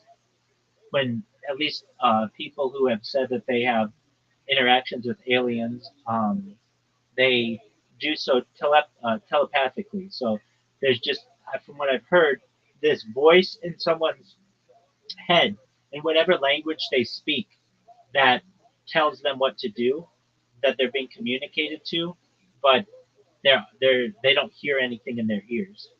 Whether that's true or not, that's that's hypothesized, um, and perhaps um, to be debated. But in the meantime, you might be able to be a dog if you want, and then you could go from being a dog to transmitting through telepathy to your owner or whatever. Hey, I'm a real person. I was just put in a dog for like the the whatever 20 years that I'm here on Earth. But when I die, I want to be uploaded back into something else, and that could be done as well. Does this make sense? Yeah, I'm hearing everything you're saying. I know you are. I agree with you, Paul. So that's that. Yeah, that's I'm really enjoying talking to you. I'm gonna have to come back to you after we finish this Absolutely, Paul. and continue the conversation with Riser. Absolutely. Hey, pleasure to hear Thank you. you for your time. Pleasure for you to come back. You know that you're always welcome here. Thank you for coming and take care, okay? Awesome. You too. Have a good night. You too, buddy. Peace. Riser, can you hear me? Riser. Riser. Riser. Yeah, I was just muted. You're good. So if you notice how Pog interacted, that's ideal. You and I were in a conversation. He was very polite. We were talking about Disney and all of intellectual property. Then once we were done, I could speak with Pog, and then you were exactly right, nice too. You just let us talk, which is very kind of you. And we talked about all that really interesting stuff, and he didn't interrupt, and he was just really polite, and then he went on his way. That's how I like to have these interactions, and frankly, If I'm being honest, that was not my experience because I was enjoying the conversation about Disney and stuff, and then he came in. He's like, mind uploading technology. I want to talk about that, and the conversation was switched to that. It was apologies. at a pause, but yeah, I don't mind. Like it's fine. I'm only That's one. just I'm only one what I. person, but I'm all yours again. And I know we had Yeah, to no, take it's cool. a detour. Okay, so back to Disney. They so in the Netflix deal. So Netflix is probably going to buy Warner Brothers, which is Looney Tunes, and then eventually there might be a merger between Disney and Netflix. I mean, there are some. Um, well, and then we were talking about the um, the monopolies and venture capital, and perhaps even how crypto works in this. And then um, what it's going to come down to, and this is what has been at least um, uh, hypothesized, is that you get just mega corporations and everything's owned by just like four of them or whatever. But basically, you can't call them monopolies because they have multiple competitors, but yet they squash any kind of smaller competition amongst them. The way the Sherman Antitrust Act, like that, it was passed at the beginning of the 20th century to break up Standard Oil. Basically, all of the oil companies in the United States were all the same company, run by the Rockefeller family.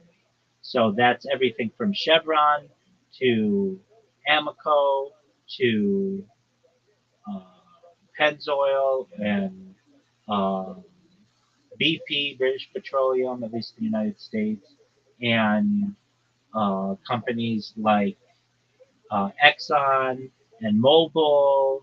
All of these were all the same company. And at least back at the beginning of the 20th century, people had more say. Unions were stronger, and people weren't as corrupt, especially at the judicial level and the legislative level, and perhaps the executive level. And the this company was broken up, and then it was broken up into the Seven Sisters, which were seven companies that became Exxon and Mobil and Phillips 66 and all these other major companies, but they broke them up into seven of them in different areas of the United States. And what this did was like a major monopoly case. Now, there have been a few others. Microsoft was broken up. A lot of people don't remember this in the 1990s. Uh, the big thing, the reason why Microsoft was brought on monopoly um, charges is because it was along the lines of new Windows computers had Internet Explorer on them. Let me get the exact breakdown for you. Um, but you know what Internet Explorer is, right? Yeah, unfortunately. What was the Microsoft monopoly about with Internet Explorer? United States versus Microsoft Corporation. Microsoft's monopoly issue with Internet Explorer centered on the practice of building web browser with its of bundling a web browser with its Windows operating system, which the U.S. government argued constituted an abuse of its dominant position in the PC operating system market. The government claimed that by pre-installing Internet Explorer on all Windows PCs and making it difficult to uninstall and replace, Microsoft leveraged its operating system monopoly to stifle competition in the browser market. This bundling was seen as a form of tying, where the sale of one product, Windows, was conditioned on the use of another, Internet Explorer, thereby foreclosing opportunities to rival browsers like Netscape Navigator. The antitrust case, formerly known as United States v. Microsoft Corp., alleged that Microsoft used restrictive licensing agreements with PC manufacturers to prevent them from installing and promoting competing browsers. So basically, um, the case culminated in a 2001 settlement where Microsoft was not required to unbundle Internet Explorer, but was mandated to share its APIs with third-party firms and submit to 5 years of oversight to ensure compliance with antitrust rules. This case became a landmark in tech antitrust enforcement, setting a precedent of how monopolistic behavior could be defined for a digital market. So that was all over just Internet Explorer. Now think of like what Google does today with Chrome and like how Does Google do the same thing like when they sell their Pixel phones? exactly It comes with a Chrome browser. right But, exactly. like, I don't really understand the Internet Explorer thing. Like, I don't know, maybe it was different at the time, but can you just go and download without whatever browser you wanted? You could, but Just the way that install it? Microsoft made it is that you had to use Internet Explorer to do some things, like maybe to download something. You had to use Internet Explorer. You could Oh, so that's possible. They can restrain the way other browsers were supposed to work. yes, and that's what they were saying, where they called it tying. The sale of one product, Windows, was conditioned on the use of another, Internet Explorer, thereby foreclosing opportunities to rival browsers like Netscape Navigator. So Okay, so they're actually, yeah. Oh, then that makes sense. By 2004, Internet Explorer had achieved 95% market share. In 2004, if you were going to search the internet, you were going to do so using Internet Explorer 95% of the time on any computer in the world, really. And Yeah, that now I've never used Microsoft's Edge in my entire life. I have, I don't think so. I have this funny, I have a funny um, story about Edge. So this one time I was streaming, and it was just a normal night, and I was looking at my computer, and I don't normally pay attention to my YouTube streams, but I did this one night, and I had my YouTube stream just started. Um, well, let me say first. Uh, so this I've used every browser that's like available. Like I think I've used. Oh, I didn't tell you. Man, I've got so much to tell you.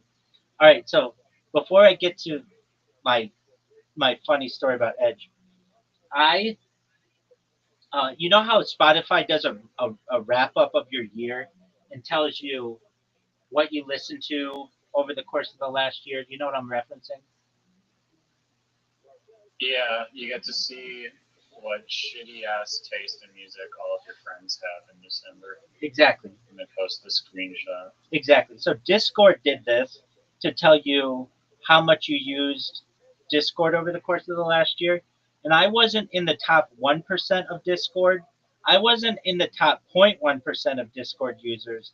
I was in the top 0.01% of Discord users. That makes me like the biggest Discord user in the world. I mean, it's like a big thing that I use Discord as much as I do. So Did anyway, they not send you a direct invitation to like the Discord summit? it should. It'd be like, I should be on the board of directors for that kind of performance.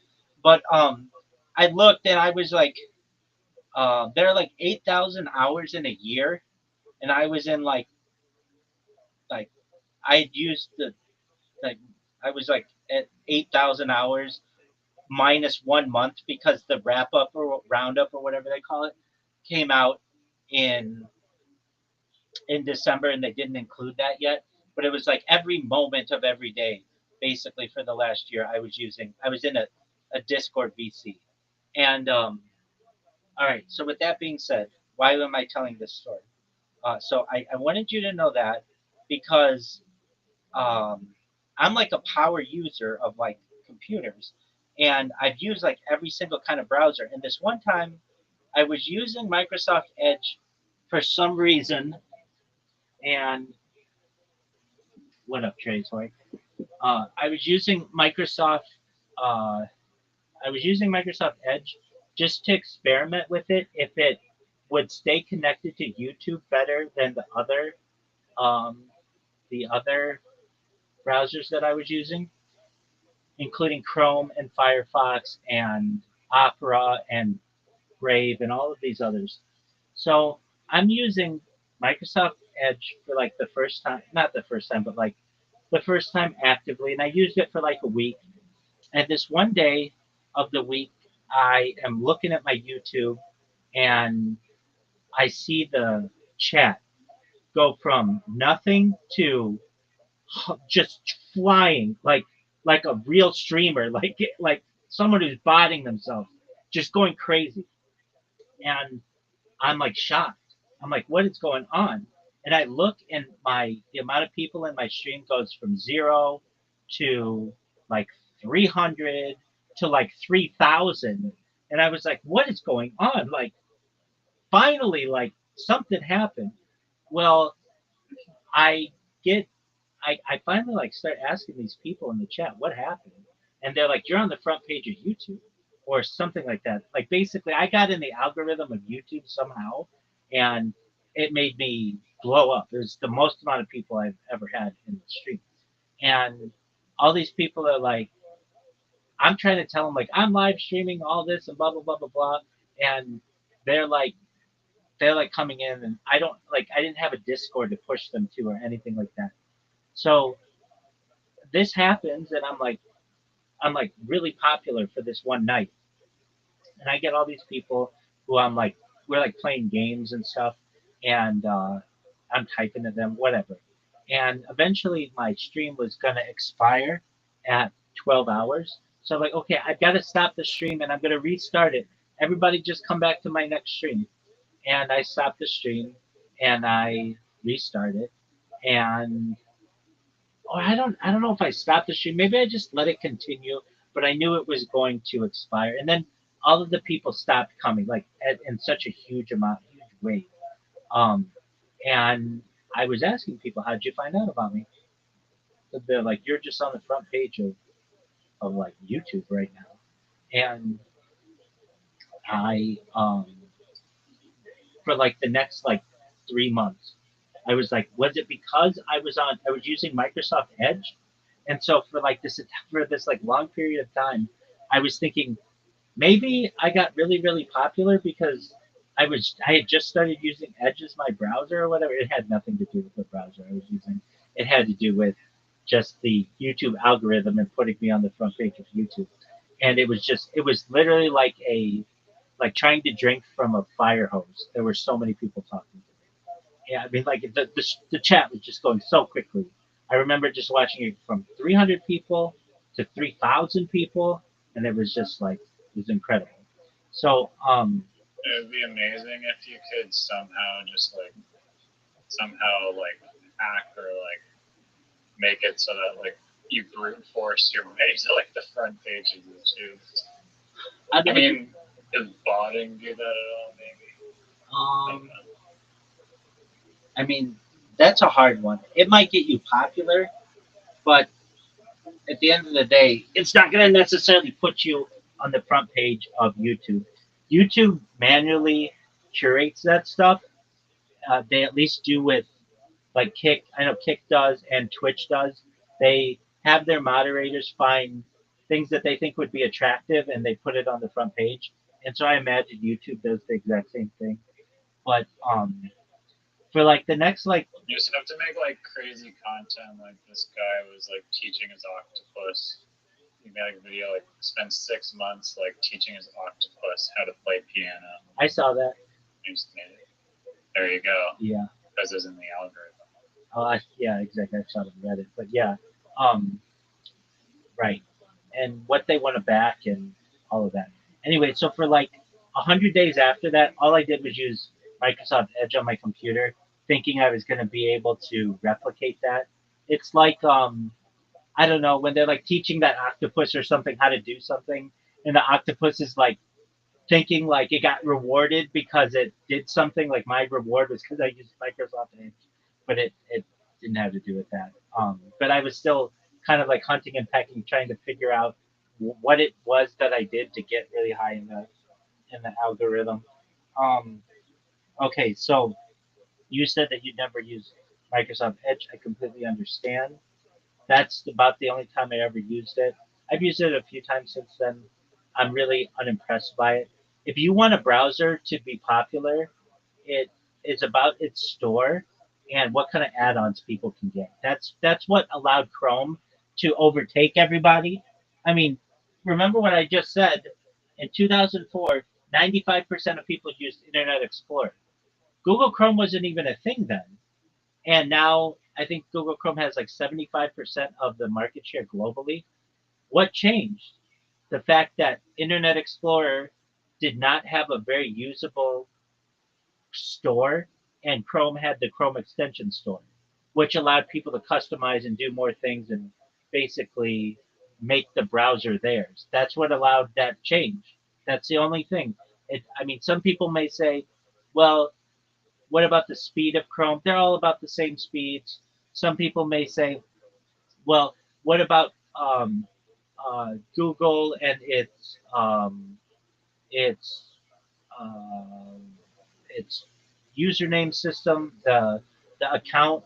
Doesn't it make it easier to integrate with Chrome? Yeah, it does. It absolutely does. But I know a lot of people, and I'm one of them, who will use my Google account in other browsers. I'm using it in at least 10 different browsers. I see it in front of me. So just because I have the ability to put my username in doesn't mean I want to. In fact, in some of them, I don't want it to. I don't like that it, uh, like sometimes I have a lot of different accounts, and I don't want it always to remember me on my one account because that's not the account that I use for streaming or whatever it may be. I mean, everybody's got their own preferences, but the thing that allowed Google to dominate is the Chrome store. And um, I told you about OpenAI's Atlas, didn't I? Yeah, let me just say a browser story real quick. Please do. Like 2 days ago, I've just been getting so fed up of like my iPhone. This didn't happen on my old iPhone 7, but my new iPhone, like 14. I was using Brave's browser, and then at work I just go on YouTube, no ads, don't have to worry about ads. Awesome. Brave browser on my iPhone 14. You don't listen to the ads or hear the ads, but there's like a 10-second like black pause before the video starts. So it's basically just an ad that is like not playing in the background. And then sometimes you can see a glitch that it was an ad that was just like waiting for, and I'm pretty sure it doesn't even skip like initially. It waits like 10 seconds to skip. So I got so pissed off. And then I went and downloaded Firefox, and then I was like looking for the add-ons, and then, great, there's no add-ons in Firefox on my phone. Shit.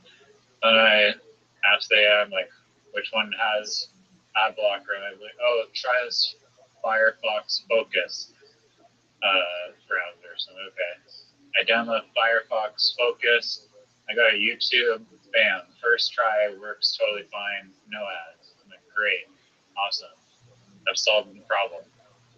And I'm like, okay, how do I create a new tab on this browser that works great for not having YouTube ads? Oh no. And it's like, the hell? How's there no new tab button? And I asked the AI, I'm like, I can't find the new tab button on the Firefox Focus browser. It's like, yeah, this browser is meant for like Focus. I don't know, focusing or Right. something. You can't be distracted with multiple tabs. Like, really, this is like the most fundamental, like basic feature of any browser is that you get to like open more than a single tab. Really, single tab only. So now, if I want to listen to music or something that requires rapid switching, I just go. I go to the single tab focus browser. But like, I've been there. Here's the strange. solution to it. No, I know exactly what you're talking about. That's why I knew when you were going to say you were going to a different tab and focus. I did all that same stuff. All right, so if you want to watch something without any ads, open Brave in incognito and you won't get ads. Try it right now. Damn, really? Yep. Doesn't this like not save your data though? Well, yeah, but I mean, like, you're just watching a YouTube video, right?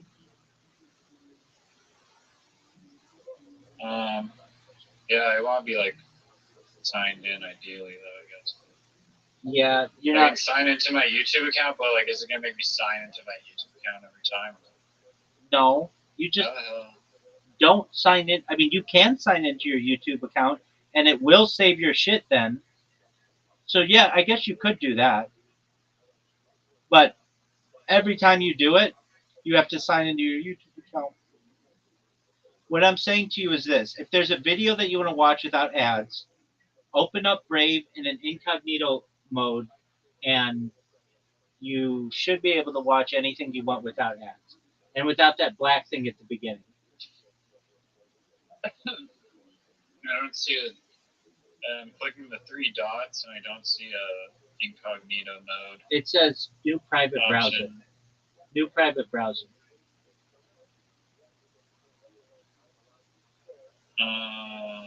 Okay, open a new tab, and in the upper left corner, you should see like a guy with sunglasses.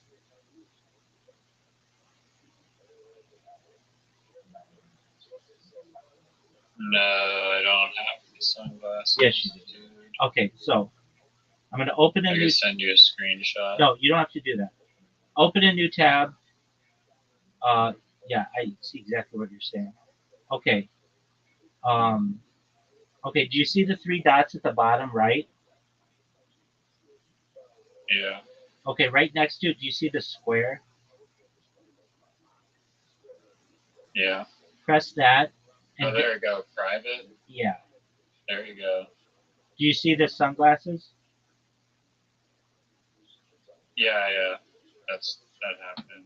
Okay. So now open up your Um, thing from YouTube and that.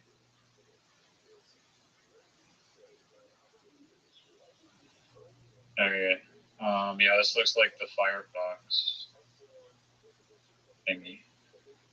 It's got the black thing. Yeah, it's doing the black pause. It just did the black pause for 5 seconds and then lagged and appeared. The ad appeared. And are you sure you're in a private tab? I'm positive. Yeah. Okay, let me check. It could be different because we're on different phones. I think this phone they go out of your way to like try and screw you over with the ad blocker. Right. Like impossible. Hold on. Okay, mine works perfectly. I can share my screen if you don't believe me. But Yeah, not that I don't believe you. I want to make sure it's right. Share your screen.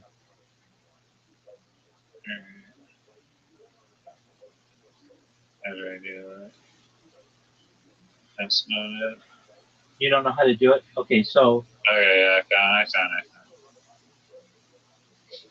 Alright, you see my screen? Should be shared. You see it? this one's ready. Yeah. Okay. You see it? Yes, sir. Alright. So we're in Brave.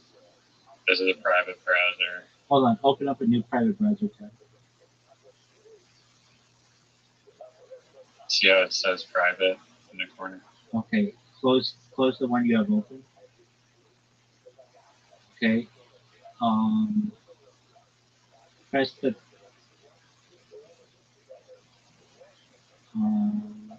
hold on. Hold on. All right. We'll type something in. Let's try.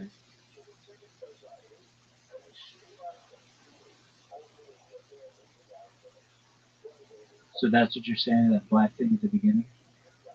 Yeah. Okay, interesting. I think it'll work with I'm gonna try Chrome, I guess. Hold on. Just try We're an in extension there. we're in Brave, right? Go back. Yeah. I'm in Brave private, it doesn't work there. Okay. That shit happens on my like regular phone. Or regular non-private browser. All right. Hold on. You can. I think. Yeah. You can. Actually, no. Just on Android. Yeah. This is. They're getting good at shutting this down on mobile devices. I'll figure it out. Yeah. Apologies. I mean, I already have the Firefox one.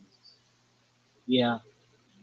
Okay. It's mostly for just listening to music. Like if I'm listening to like an hour-long podcast, pretty inconsequential. If you're switching songs every 3 minutes, it's like great.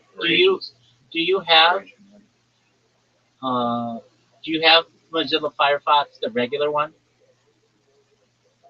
Yeah, that one didn't work. Did you There was download no any? add-ons for any. I couldn't get any extension add-ons. Right. They don't offer it on iOS.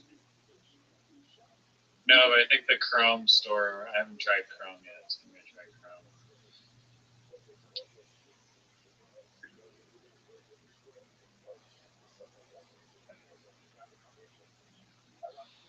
Yeah. It used to work, right? Remember, we went through this, didn't we? Yeah, we were talking to like that guy the one time about it. He's giving some like really complex solution about like spoofing addresses and relaying it and shit. Yeah, not that. Um, why isn't there a Mozilla Firefox add-on store on iOS?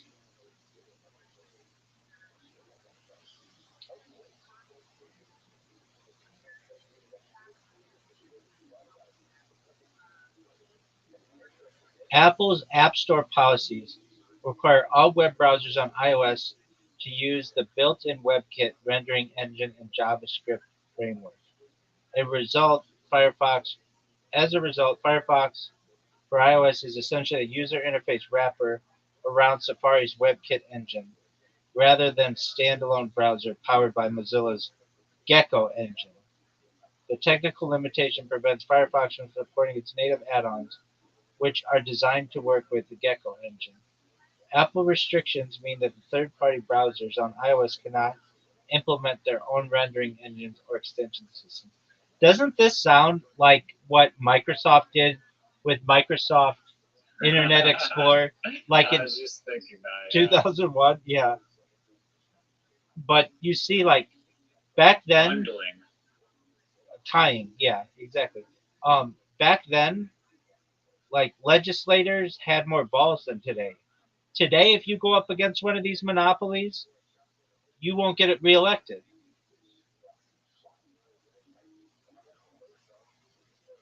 What do you mean you won't get reelected? They actively will so if you went against Apple, Apple will actively fund your competition, the alternative candidate in the next election cycle against you. Well, what if people from both sides are coming after the same? Then they will place?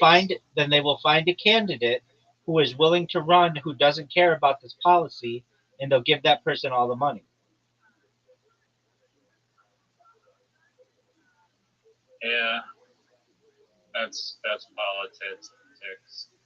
Basically lobbying people. All right, so what you want is, why don't you try uBlock Origin Lite app? It's on the App Store. Is that a browser or an app? It is an app. Alright. See, I'll figure it out. no, do it now. Do it now. I'll walk you through it. It seems like this is No, the. I'm doing shit. Hold on. Wait, My please. phone's also gonna die. No, it won't. It's got a 4.7 rating. It's really good. I'm gonna download it too. I'm downloading it right now, so we can try it out together. Because I'm frankly sick of this. YouTube is the worst. You can turn on uBlock Origins Lite's Safari extension in settings.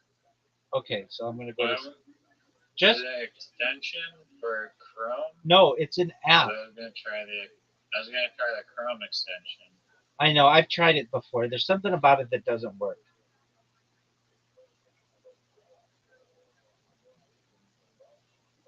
uBlock Origin Lite. Yes, it's an app.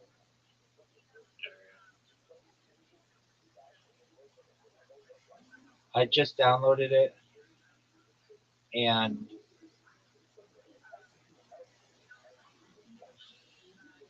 okay, you can turn on uBlock Origin Lite. Is this a Safari extension? I use Safari now. No, it's not a Safari extension. It's its own app. Oh wait, hold on. You can turn on uBlock Origin Lite's Safari extension in settings. You're absolutely right. Yeah. So, okay. So you have Safari already, though. No, I removed it. How do you even remove Safari from? Isn't it? Just uninstall it. Oh wait, no, never mind. It's bundled. I still have it. Yeah, exactly. They tied that shit to you, baby. There's no escaping this Safari. The Calamari Safari. There you go. Okay, so then I have to go to Safari, and there's no freaking settings here, though. I can't change any settings. Hold on. Content blockers. Use content blockers on all websites. Manage extensions. There you go. Oh yeah, that's how you Turn do it on.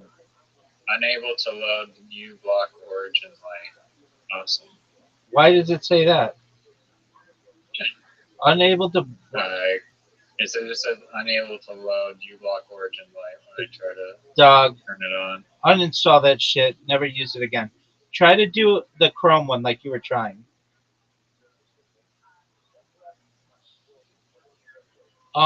I use one on Chrome. It's called. Um, let me see if this works. If you don't use if if you don't use um, Safari, then I don't know how much it'll help you. But oh wait, hold on. I know. I downloaded an app for this. I know you don't want a new app, but it's called Orion. You're like, what the fuck is that? It is, yeah, that's what it is. It's an ad blocking app, or it's an ad blocking. Yeah, this one's really good. I was using it on one of those websites to watch movies, and it got rid of everything.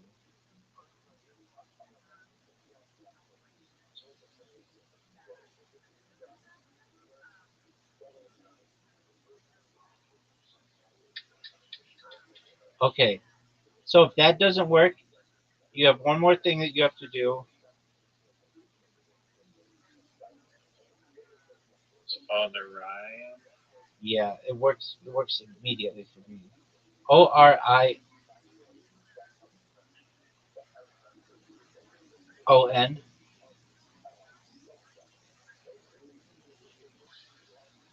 Okay.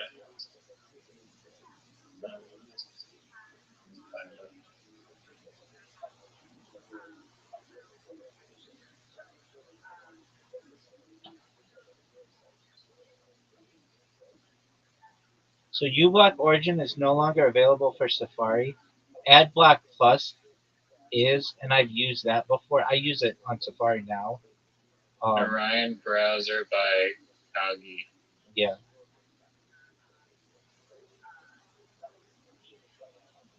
Alright. I'll be psyched if this works. I will be too. I don't like it when I have a friend who has like such a simple request and we're unable to fix it for them.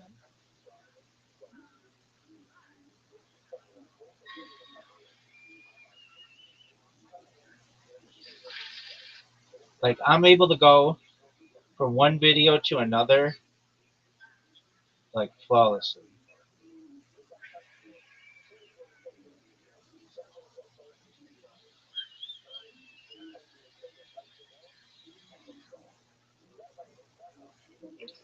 It's already trying to hack into my Google account. It won't let me just go to YouTube. What do you mean? It's Orion. It's a purple circle with a star in the middle. It wants me to sign into my YouTube. Then say no. It's forcing me. Just at the very bottom, just make a new browser and type in YouTube.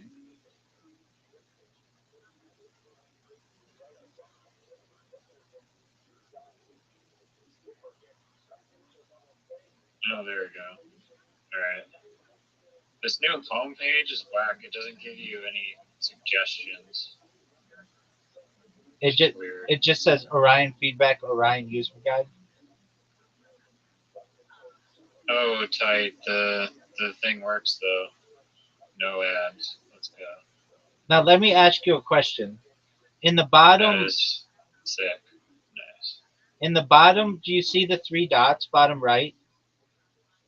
I sure do. Okay, now click it. At the top, do you see uBlock Origin?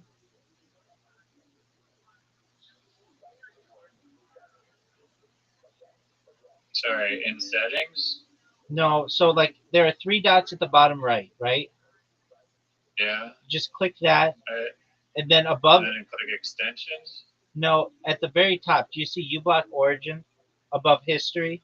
No, it says no. History's the top one. Okay. But you probably have the extension enabled. That's exactly right. I do. So go to extensions Okay. and download uBlock Origin. There's a Rabbi crypto wallet extension. Yeah, I've got it. Nice. I've got that. That's like the. Why do I need the extension if the thing the ads are blocked already? It's an excellent question. I don't know. It's kind of like just double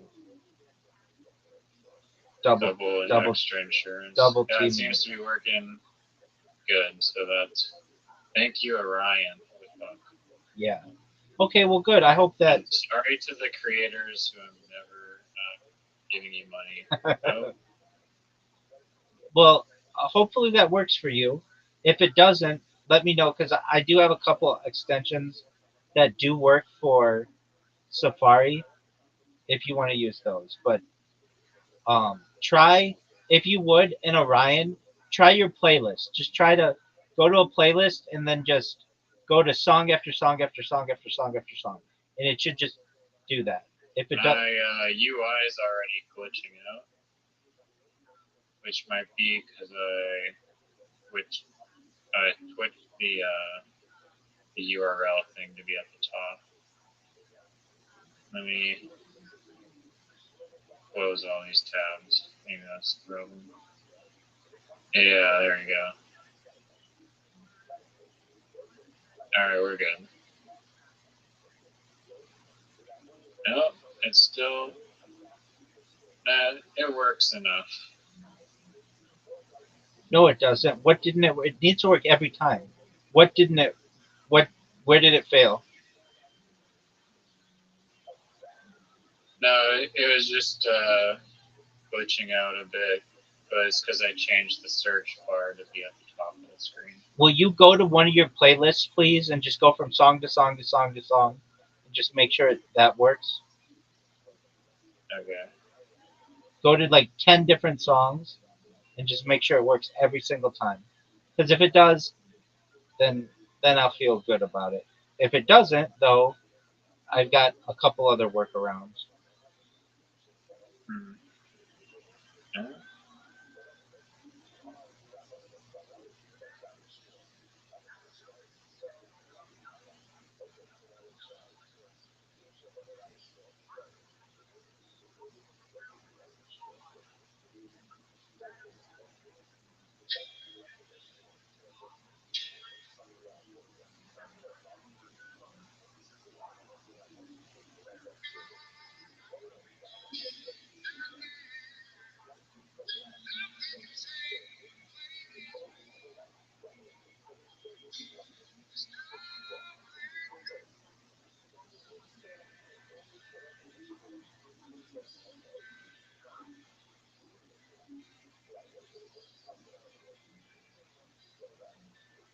Yeah, it's working. Okay, could it work any better? No, it loads instantly, so that's good. Oh, Hopefully it doesn't get patched. okay.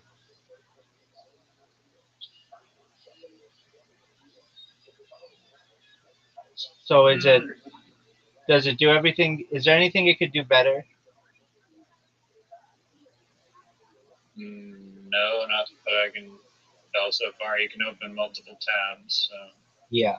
Oh, yeah. basically my only requirement. Okay. So does that 10 solve, out of 10. does I that, rate this browser 10 out of 10. okay, well, I don't know if it's that good, but yeah, it's good. I don't, I don't normally use it because I've got that trick of opening in a incognito tab, but if that doesn't work for you, Orion browser is where it's at. And you can take that. Oh, I know. You have to test this. Take Orion browser, play something, and then shut your phone off and see if it still plays when the screen is closed. That's a good one. And so I play a YouTube video, then lock my screen. Well, I don't know if it's gonna work if you lock your screen, but like, okay, so you play the thing, and then go to another app. Now, there's something that people do. What is it? Let me see if it works in Brave. Or okay, so I'm gonna go to YouTube and type in just anything. Okay, and it's gonna give me some stupid ass ad. No, okay, so all of them, like, okay, sometimes maybe this is an Android thing. I think it is. I don't know if it's possible on iOS. Basically, to lock your phone and still have it play music on the background. I don't think that's possible on iOS, but it is on Android. But It works. I'm doing it right now. does it work for you? You just have, you just have to like swipe up so the video is like floating in the corner. I've done it. It works on my other browser the same way. That feature does work, which is useful because sometimes in like just regular mode, when I'm outside, it's like all glitchy and Exactly. play with a ghost person. But, yeah. Okay, so what do you do to get that? You go into like full screen mode and then you like swipe up on the video and then it should like go to your home screen. That might be like only a setting on iOS, but I'm on that iOS. works on Apple. I'm on iOS. Was your swipe up go home button? Is that how you go home? Swipe up? Okay, I'm doing that. Yeah, where it has like the airplane mode and the Wi-Fi and all that stuff.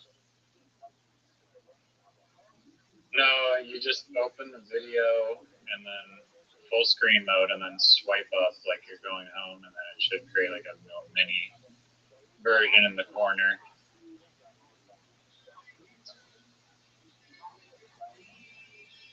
Where you can like move it around. Yep.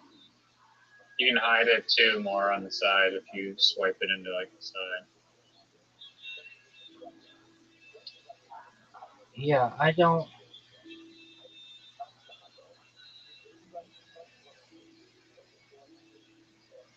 Uh, Let me see if I can do it in one of the other.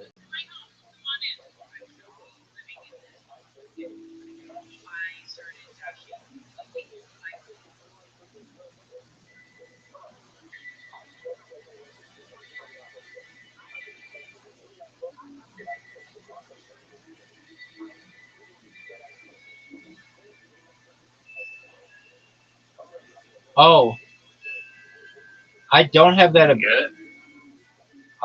Yeah. Maybe it's You're just the one that was telling me to ask if that feature worked. right. I know because I read people online who use that feature all the time, and that's really important to them. But I never use it, and it does not work for me. It works, but maybe it's just my phone. Oh no. Okay, hold on. I got it to work on Brave, and it does work when I lock my phone. Okay, so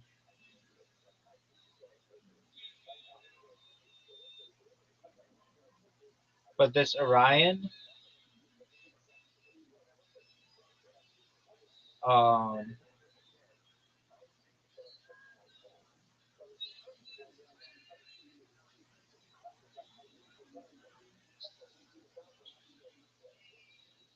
did you have to turn on any kind of special setting to do like No. that overlay? No. appearance.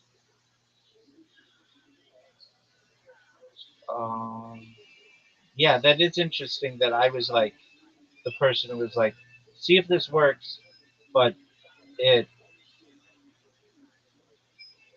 it does not give me that option, which is fine. I don't use that option, but I know I have in the past.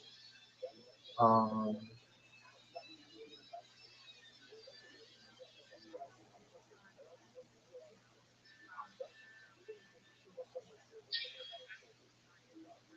Thank you for helping me get that working. you're welcome. One other Appreciate thing it. is a setting that I see that may be of interest to you under content blockers. There's basic, and then there's full, and I can tell a difference when you do the full. It like blocks like everything. Um, but I don't know if that's something that you want. Very interesting. Very, very interesting. No, it's fine the way it is. All right. I'm good. Very interesting that this thing does not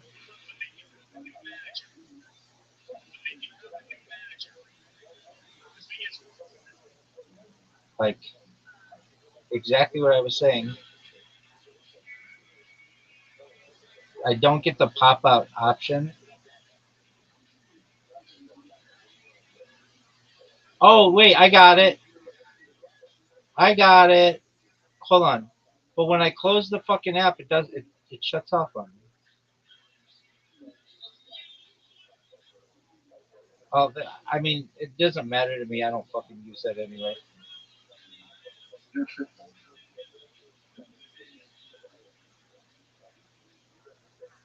Weird. Okay, well, if that works for you, great. Do you want to still watch that documentary? Yeah, let me just swap you to my computer. My phone's gonna die. I gotta plug it in. I'll find back and stream that shit. One sec. Hey. One sec.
Yeah. I was gonna ask you this, but I've already came up with a solid name for it.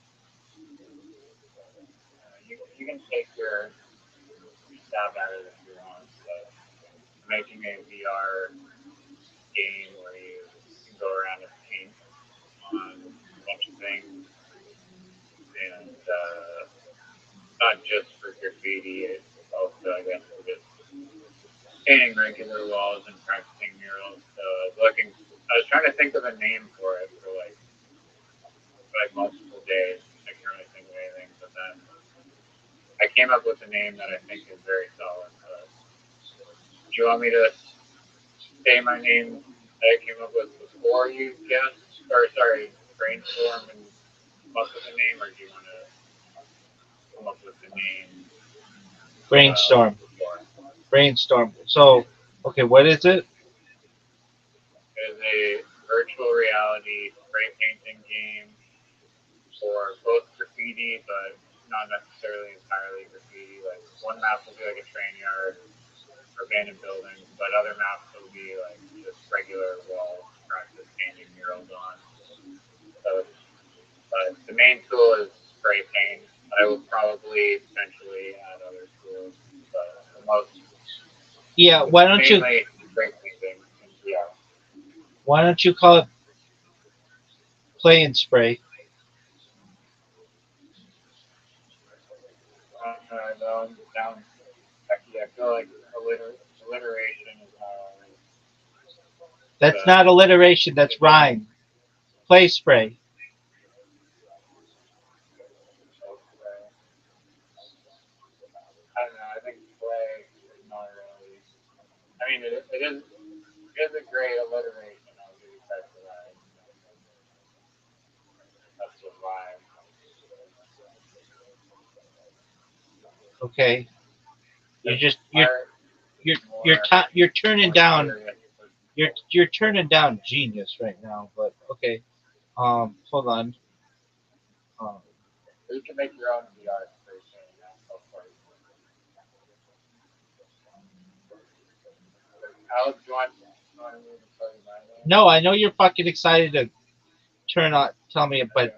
if we came up with the same one, then we know it's a winner. But okay.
Okay.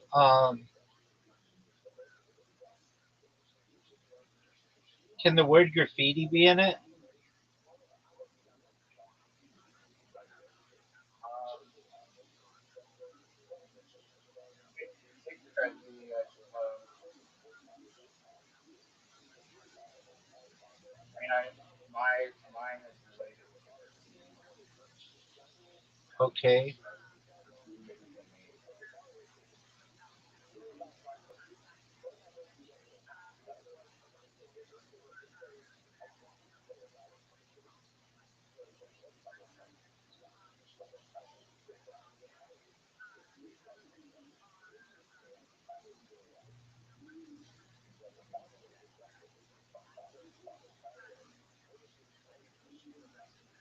Bomb air bomb. No, not that. What about uh, spray display? Can That's you not good. hear my? Hold on. Hold Huh? on. That's good. It's a pun too. Like because it's like your spray paint's displayed, but also because it's in like VR.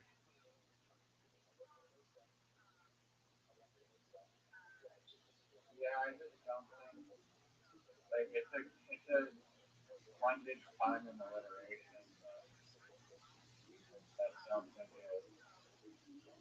it's good. Don't get me wrong, but Okay, mine is better. give me one more minute. But it's just one. Mine is just one word, but it's also a dual meaning. Okay, what is it? It's a flare. Okay, that's cool. Because paint flares when you spray it, and then also there's like a meaning of like artistic flare.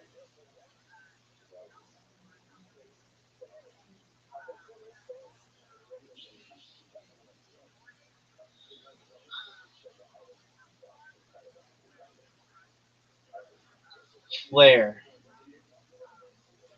I get the artistic flare. What's paint flare? Like spray back? It's like if you angle the spray paint upward, it's going to be like a faded look, and then when you wipe it down, it's going to be more opaque. So flare is like the somewhat transparent like shade that you get when you open the can.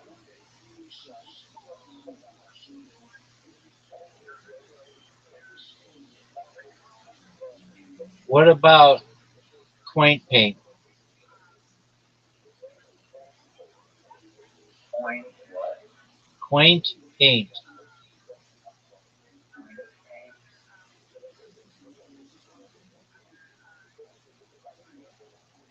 Yeah. I'm not keen on a alliteration for the title, I've got you. unless it's like somehow the most amazing. Right, I get you. Why isn't play spray? Play spray is really good. I mean, there's already a game called Spray, and there's already a game called Spray Paint VR, and there's a game called Graphism VR. Or Wait. If there's Graphism. already a game called Spray, then I understand. Yeah, I mean, I was debating like, do I just call it Spray Paint VR or just Art VR or something super generic so that anyone that's searching in the Meta Quest store for this art, it's like one of the searches that pop up. Yeah, that's what you should do. Spray paint VR. That's what it should be. Or graffiti VR. It's something very cool. Yeah, because nobody's gonna find flare, dog.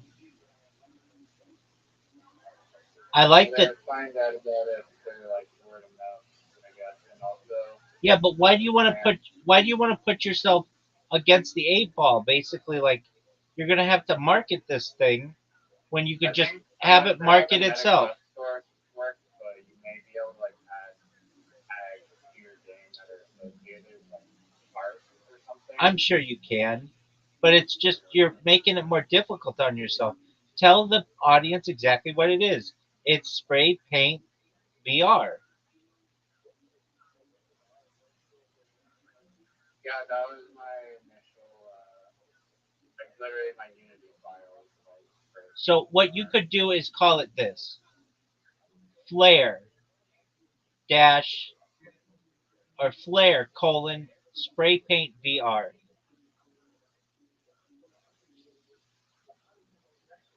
So it has both. That then you're happy, and then it markets itself. Then no one has to say what the fuck is flare. Hey dumbass, just continue reading. It's spray paint VR. Yeah, that could work. I'm okay with that.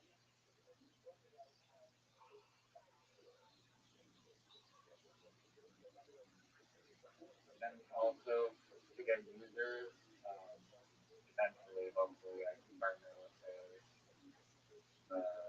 graffiti spray paint brand, and in exchange for like social media posts promoting the game, I can insert the spray can that you use inside the game, along with color palettes and other stuff like specific to that company. So if there's like a Montana was the sponsor, you came with an M94 can or whatever the company is.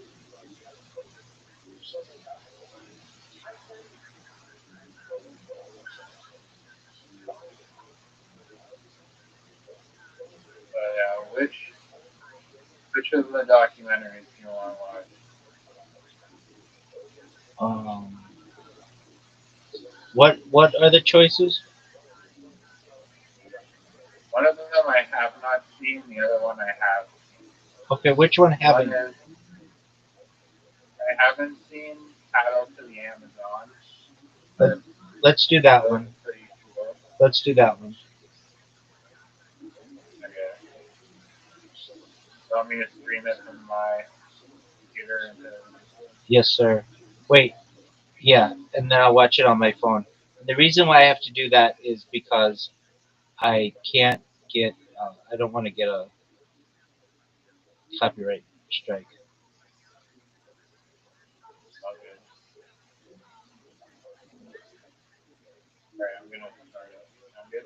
Yes, sir. Thank you for doing so. Feel free to commentate the whole thing. Oh, you know it.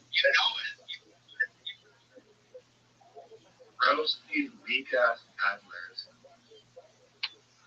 I Dog. kayak to the Amazon for breakfast. Dog, I know a motherfucker who swam the Amazon. Motherfucker didn't even need a paddle. He's my Uber driver any day. You are funny. Uber driver to do it.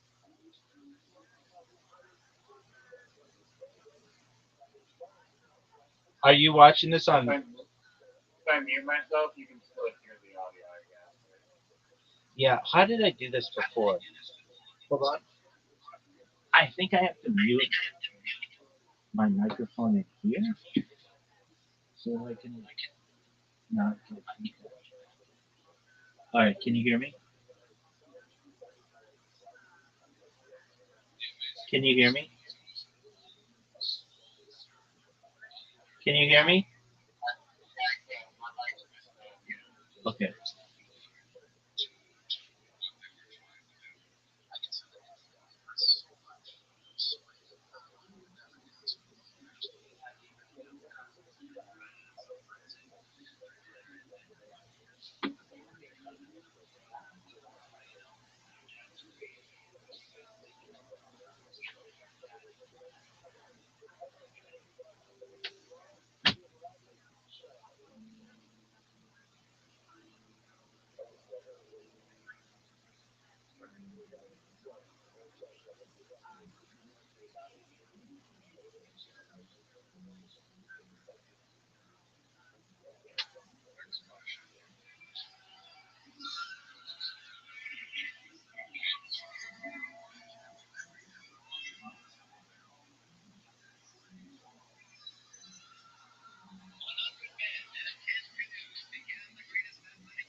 Finally, we were able to open the wall. I saw a baby sick with fear.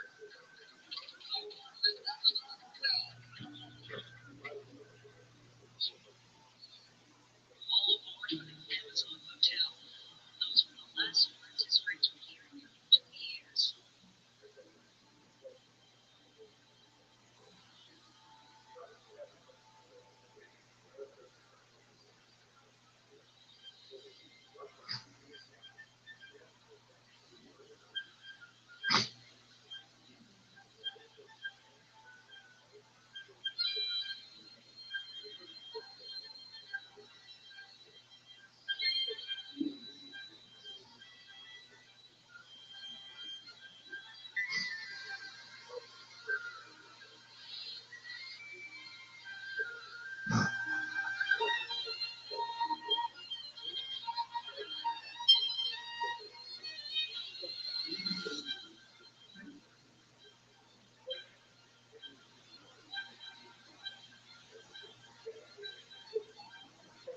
When I started all that, honestly, in my mind, I knew he was lying to me like that.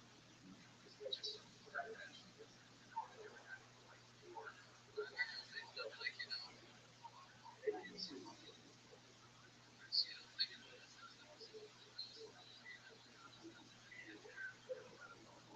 it's just crazy.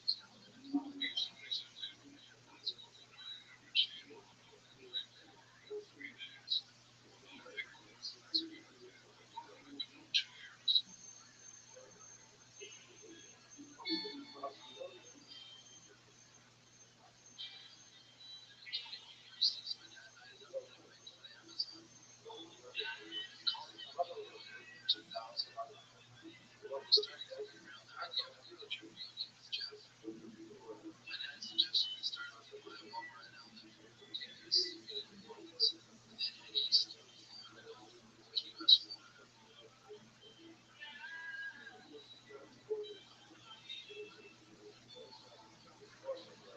My brother Jeff would meet us back in 1980, and I had dropped out because his wife was pregnant and about to give birth in Indiana. Back then out in Mississippi for a month.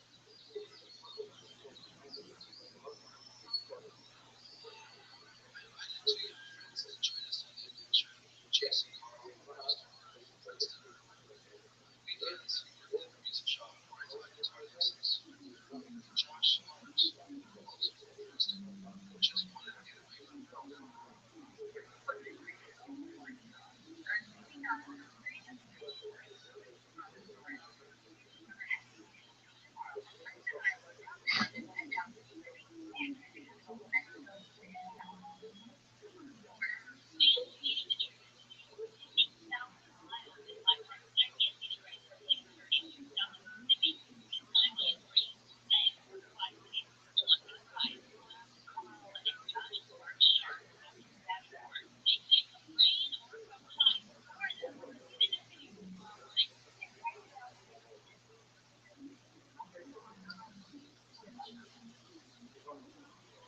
Late enough for him. Turns out he had taken a busy trip and not enough tickets. So next time we leave all that, I talked to Tom Waits and told him about this trip, so we finally had a friend who would be able to come along. Once I heard that, I knew I was gonna go on a trip. Jason told me about it, and I was like, we talked all day, and I just can't wait for this next just to get out of here. We used to work there for me to talk to him.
It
was pretty obvious to me that Joe was in space that was identified with this with all these geological boxes, and one of them is extended canoe, and we want to go to the end of your street rocks, and he's holding it, and then we're going to put it in November and off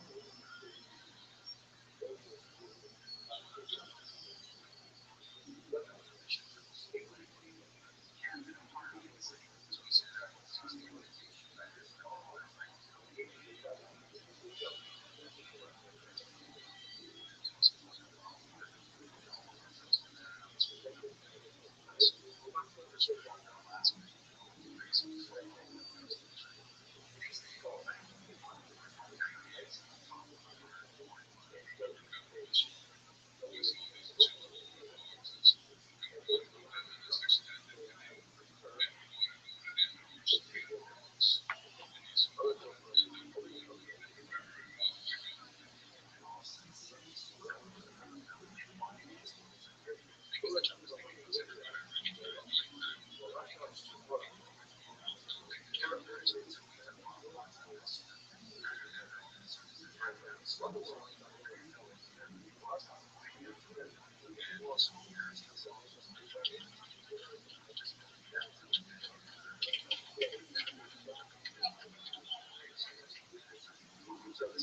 so I was redid my dining with a good friend of Jeff and Mark, and Eddie Hallman, longtime friend of my dad's, so he prepared dinner for us. We developed the meal and turned it for everybody. After Easter, that would soon pass. I remember most of the meals later. I was thinking about an adventure that I had. Yes.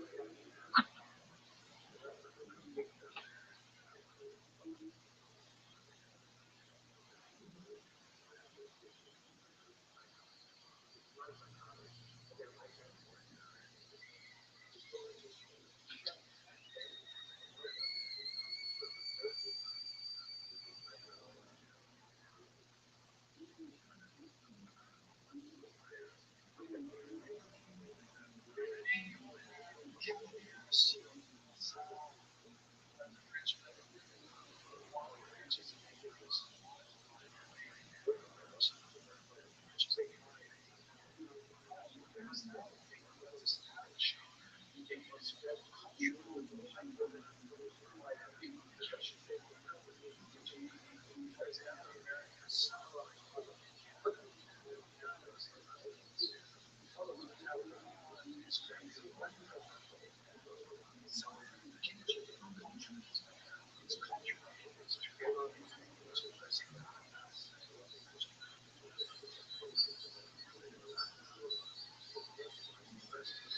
The kind of truth most people only dream about. A journey through the cold of Canada to the warmth of Brazil, all that water. They're shunning any mechanized help that they predicted would take them 2 years. In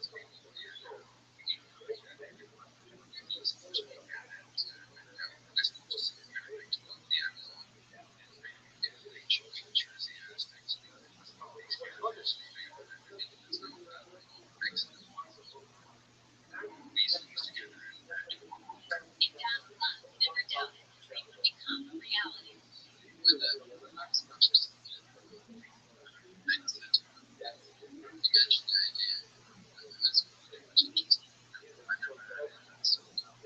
John says their number one problem will be getting along. Other problems they expect to encounter, they also expect to overcome, including Minnesota's mosquitoes, so big they say they could carry you away. So while some citizens doubted they really know, they're on their way.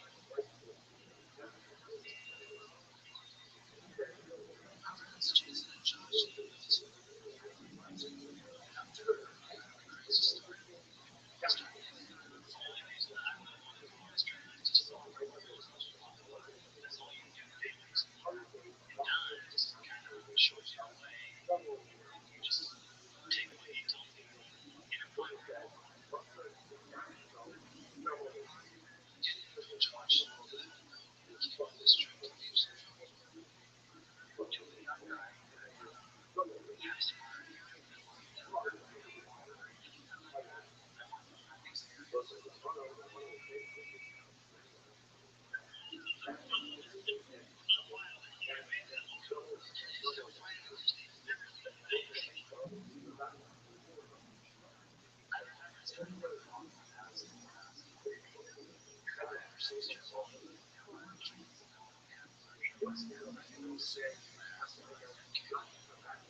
Everything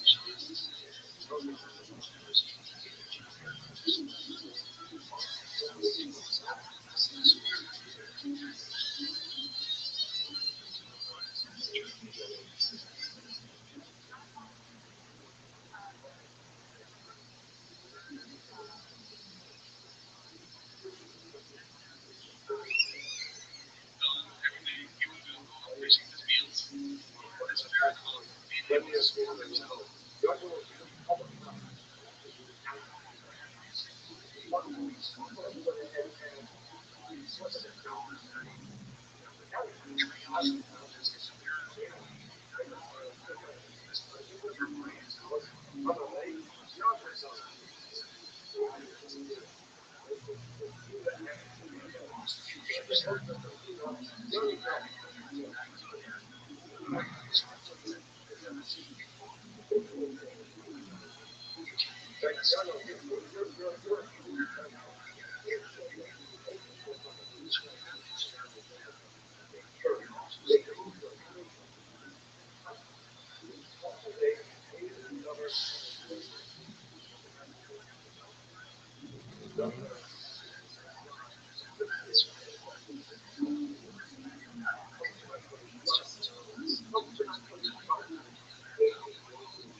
They know we have really beautiful sea.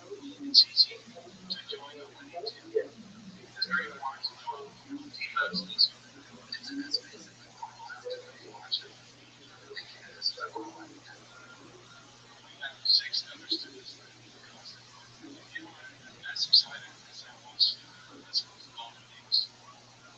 But I think I have a little bit more than that expected.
We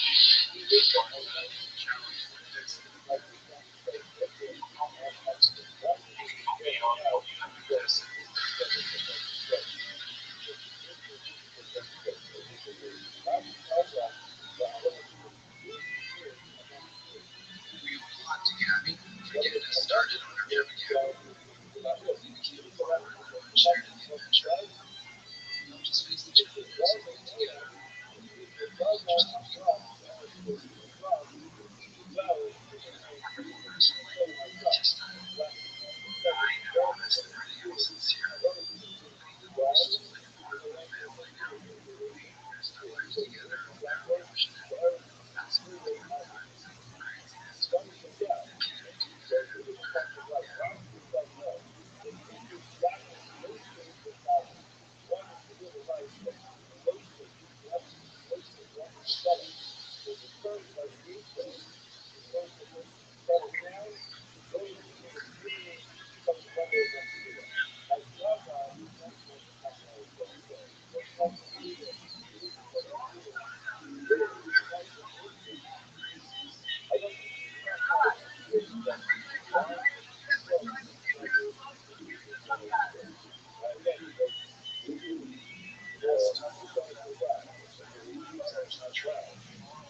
Craziness.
The kid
Rabbi, don't go to sleep, man.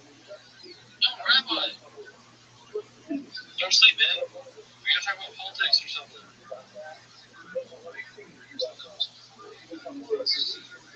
Rabbi, you deafened. Dog, I'm watching a documentary. Okay, so just feel free to watch the documentary. Who said that? Who said that? I am Who's that? I don't see your mic activated. Rabbi. Is that you, Rabbi? Yep. Oh, okay, Rabbi. Good. Hey, man. No, I'm watching the documentary. Feel free to watch it if you want. Rabbi, that's boring, man. I want to talk to you. I missed you. Okay, that's fine. You need to be quiet. We're watching this documentary. Rabbi, I haven't talked to you in a month. I miss you.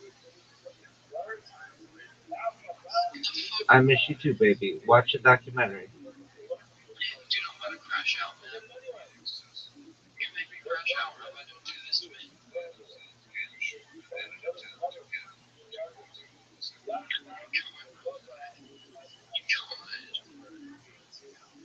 You could. Dude, I can't hear it.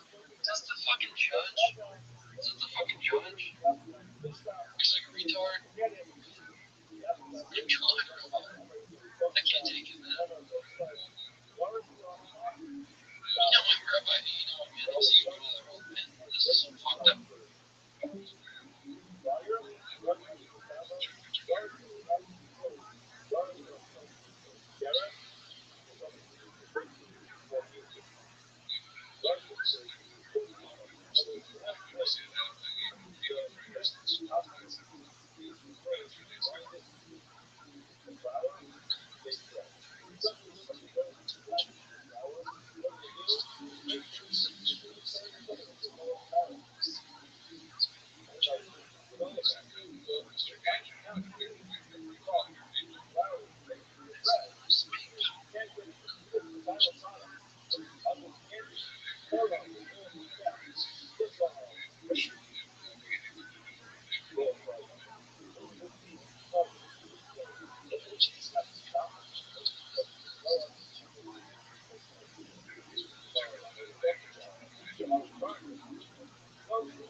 So many of the people reading in the country. they ended up going out to a family. I mean, they had a couple lots of land. There were a lot of students. They were a decent number towards the end of the war. Very, very generally. And they had these big portions of that stuff kind of considered. And they would come in and all they would try to give themselves after giving themselves then eventually in one year we met a really kind person. We met a good person. And that way we do this for weeks on end. You start realizing that it's not just a kind person, it's a kind culture. It's a very common thing for people to come to really help people. We've come into the little community and we had started them as being almost like a spaceship, like you know, us getting the particular was magical in the ship. And you so much water was there. And there's so many people. And then we're space age. And we're little planes, or cannons, or cannons, that they kind of help with somebody like simple, like, they were making an airplane or an airliner. You just take it and just, fly away. If you couldn't understand how to do something, which they knew every single thing, and the US just didn't know anything.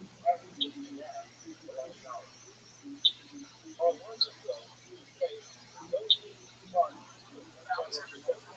It's true that the fixed point. There's also the truth. Tremendous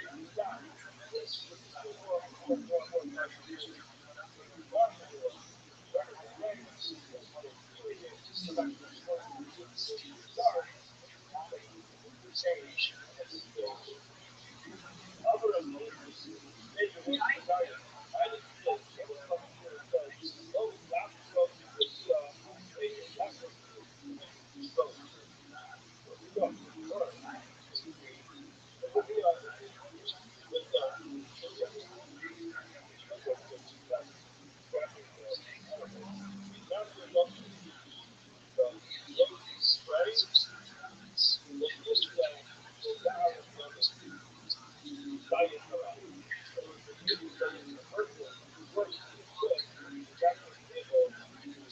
microscopic level. I can see the snake points on the top of the world. I can certainly see the dinosaur bones.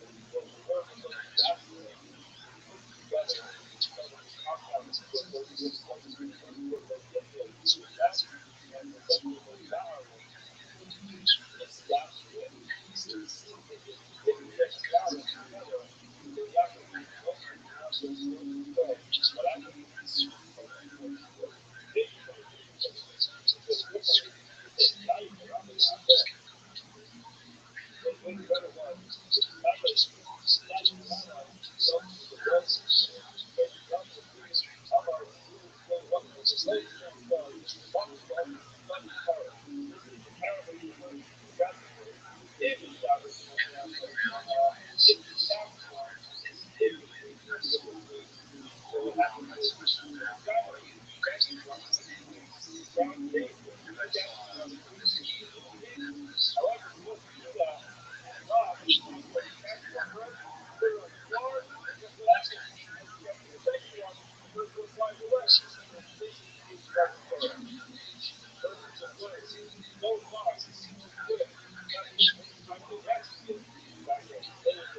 because they're so they're so small and so it's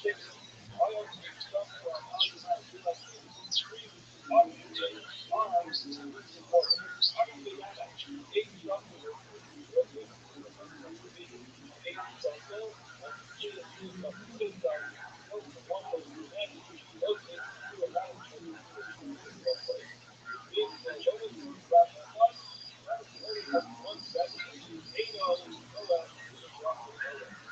The sheep then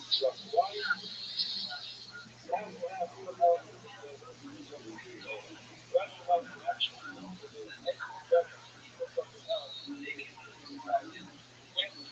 call their family. They came out of the wild and they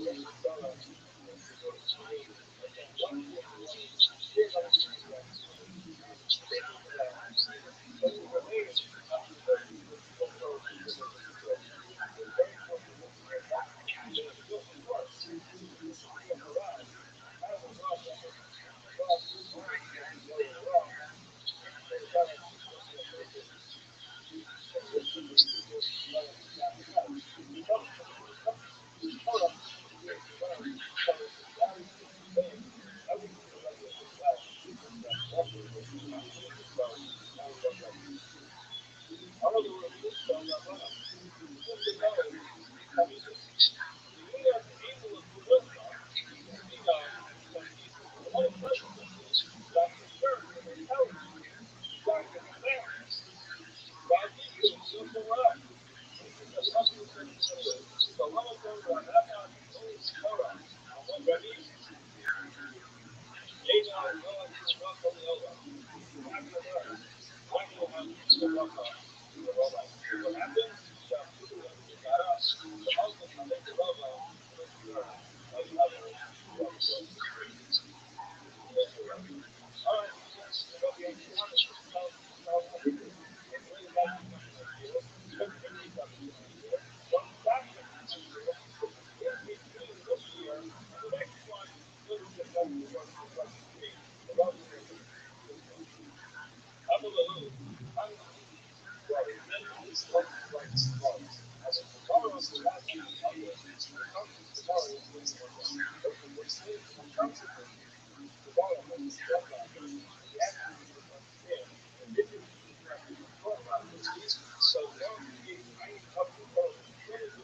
way, the world, for the next 3 hours,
Good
ball.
Mm.